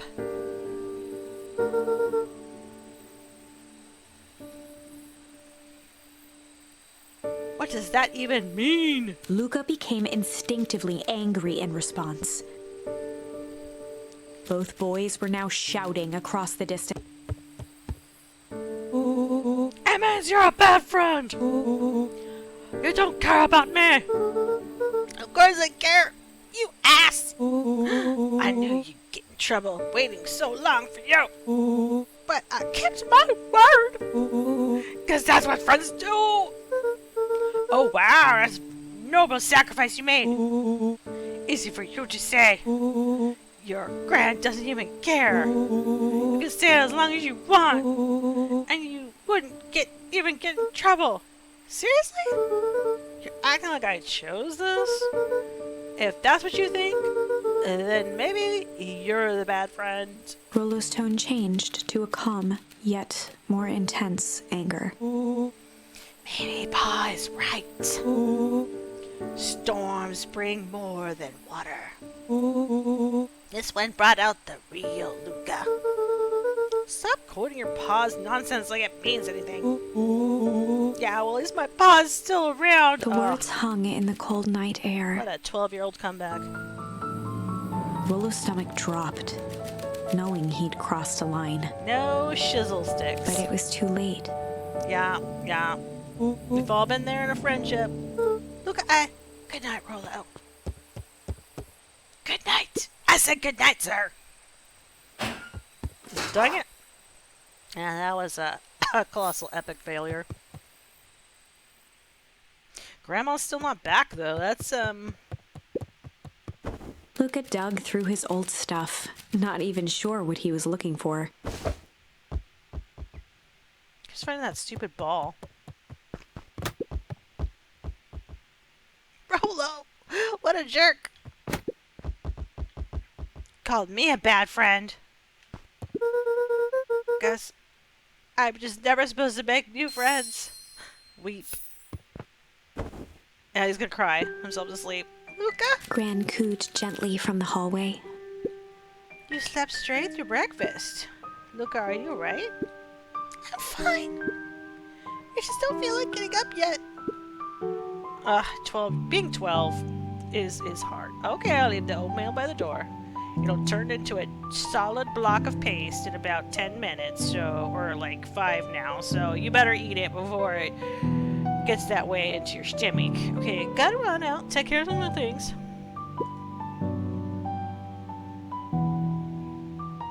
Okay, I'll be back later, check in. Sure. Luca just wanted to be alone. Yeah, you get your allotted one friend. I think everyone knows that. He waited to hear the sound of the front door closing.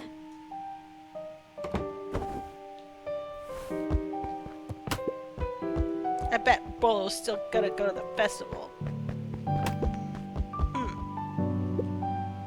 Maybe he's gonna be miserable.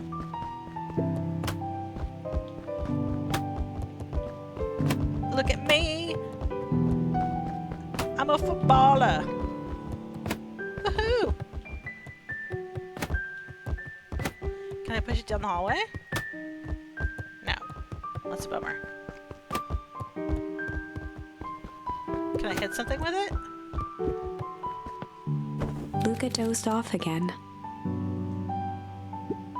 Luca? I see you didn't eat your oatmeal.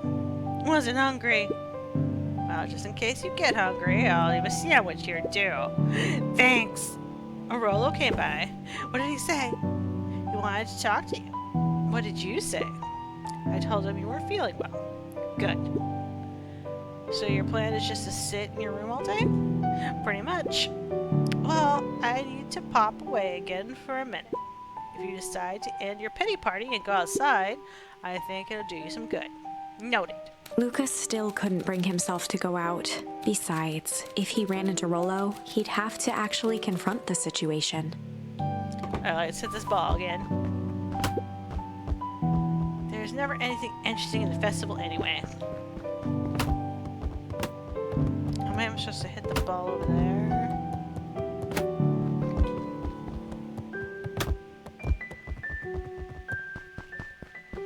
Definitely gonna hit that book off the... Alright, how are we gonna hit that ball? There we go! Yeah! The Adventures of Hank Atomic.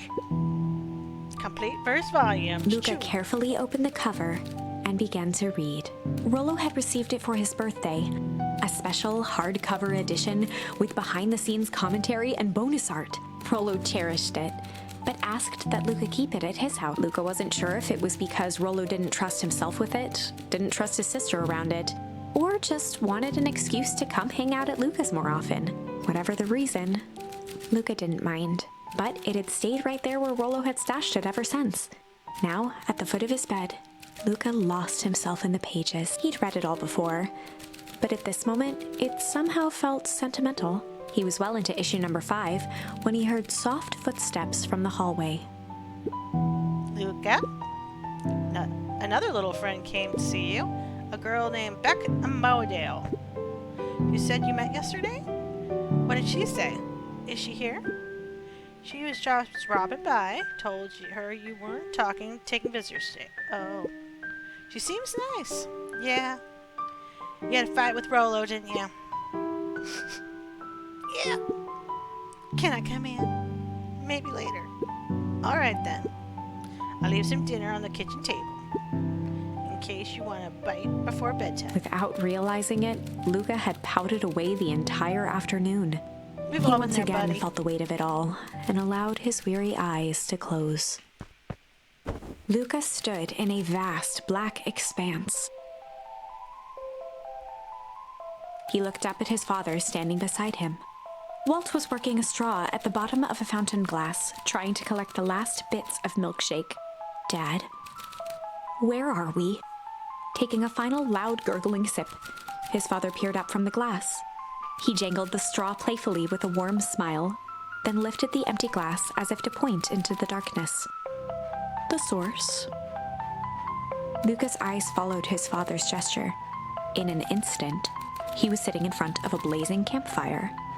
Across from him sat a large figure in a yellow hazmat suit. That freaky guy. The figure's voice was a scratchy echo. Well, if it isn't the man of the hour, make yourself comfortable. Luca held his shivering hands over the flame to warm himself. It doesn't work that way here. Their yellow-gloved hand pointed to the base of the flame. It's a cold flame, see? Luca peered at the base of the fire. It wasn't wood that was burning. It was Beacon Pines itself. Tiny buildings, freezing and crumbling as they were consumed by flame. Luca could see small shadows moving in the burning city. People. Luca leapt to his feet. We've got to help them! The figure gave a dismissive wave of their hand. Why waste energy helping people who can't even help themselves? The figure bent down to examine the panicked crowd as they desperately tried to stop the flames. They only care about what's right in front of them. Not like us. Luca's voice was a trembling whisper. Us? The figure slowly stood up, grabbing its helmet with both hands. With a jolt and a twist, the suit emitted a gasp. A cloud of torpid mist escaped, slowly revealing the face within. Luca's own face looked back at him. Older, worn, distant. The sensation was oddly familiar, as if he'd caught his own reflection by surprise in the mirror. The doppelganger smiled. I tried to help once. He gestured towards his face. And all it got me was this. Luca staggered back. You aren't me. Luca felt a hand catch his shoulder. His father was there again, beside him. Every choice sets us on a path. This is the end of one of your paths, son. Luca watched his older self shake its head ruefully, its face twisting into a cruel grin. Welp, Dad. If you wanted him to see this, far be it from me to disappoint. Luca watched in shock as the figure took a confident step forward and plunged into the flames. In a flash of cold light, he was gone. What does all of this mean? Luca felt a reassuring squeeze on his shoulder. Just remember, why we choose matters just as much as what we choose. Luca woke up to see a hazy figure at the foot of his bed, silhouetted in the morning sun. Mom? Oh dear. It's only Gran. Luca rubbed his eyes. The kind, concerned face of his Gran came into focus. How are you feeling? Fine. Anything you want to talk about? I don't feel like talking. That's just as well. How about you sit there and listen a bit? Whatever you and Rollo fought about doesn't matter. But he... Gran silenced Luca with a gentle pat on the leg. Fights between friends happen. What was said doesn't matter. The important thing is that it's not the last thing you ever say to each other. But he said stuff about Dad. Well, do you think he meant it? No. He was just mad. And did you mean any of the things you said to him? No. Good. One must appreciate friends in their best moments and accept them in their worst. Except... Now get your little butt out of bed. And the festival's today. You don't want to miss that, do you? Guess not. Seems like a good opportunity to make amends with Rollo, doesn't Luca it? gave a reluctant nod. So buy him a corn dog and apologize. I mean, that's the answer. For something. But he's not the one that... What did I just say? Buy him a corn dog. That's a good boy. Everything's better with corn dogs. I mean, I wouldn't go that far. Not a huge corn dog fan, but I get the idea. It would be tacos for me, but that's fine. Get some festival. Or a churro. If you're gonna have like festival food, I would go with a churro. Last minute festival business to take care of. You don't agree with that? You don't agree with the everything's better with a corn dog, or everything is better with a taco? I'll come find you a fountain a little after lunch.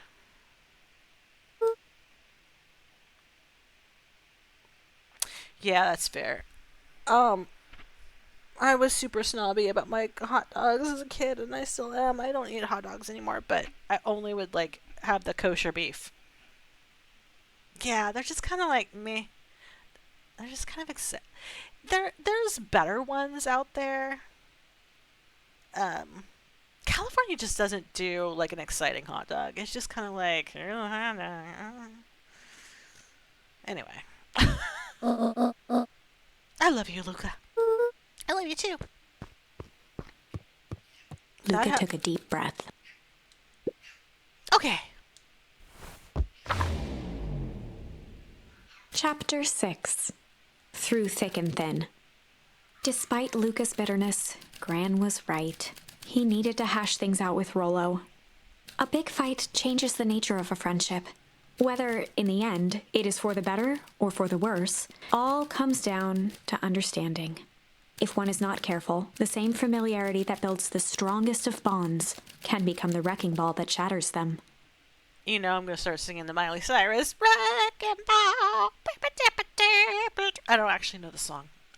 But every time the word wrecking ball pops up now for like, whatever, the last decade, I don't even know how old that song is. But that song pops into mind. Luca emerged from seclusion, taking in the crisp festival air. But the events of the day weren't on his mind. He had to find Rollo. Must find Rollo. Oh, it's almost... Okay, let me just... Not that one. Wanted to see... We got the shit and chill. Still haven't done the tickle. Struggle and change. Break and rumble. Oh, we aren't done with the rumble. Okay. We gotta finish. That's what the question mark is. Gotta finish it. Weather. Oh, I see what you're doing there. Okay. So, I think I'm gonna end it here. Because I need some food. I'm getting hungry. All this food talk has messed with me. What's social? TikTok? Discord and Twitter. Hello. This is very cute. Audio, video. Yeah, I know that. That's very cute. Get something nice. I'll do my best, friend. Thanks so much for joining me. I really appreciate it. This has been swell. Awesome. And I'll definitely play tomorrow as long as my neck doesn't decide to cramp up and be a freak again.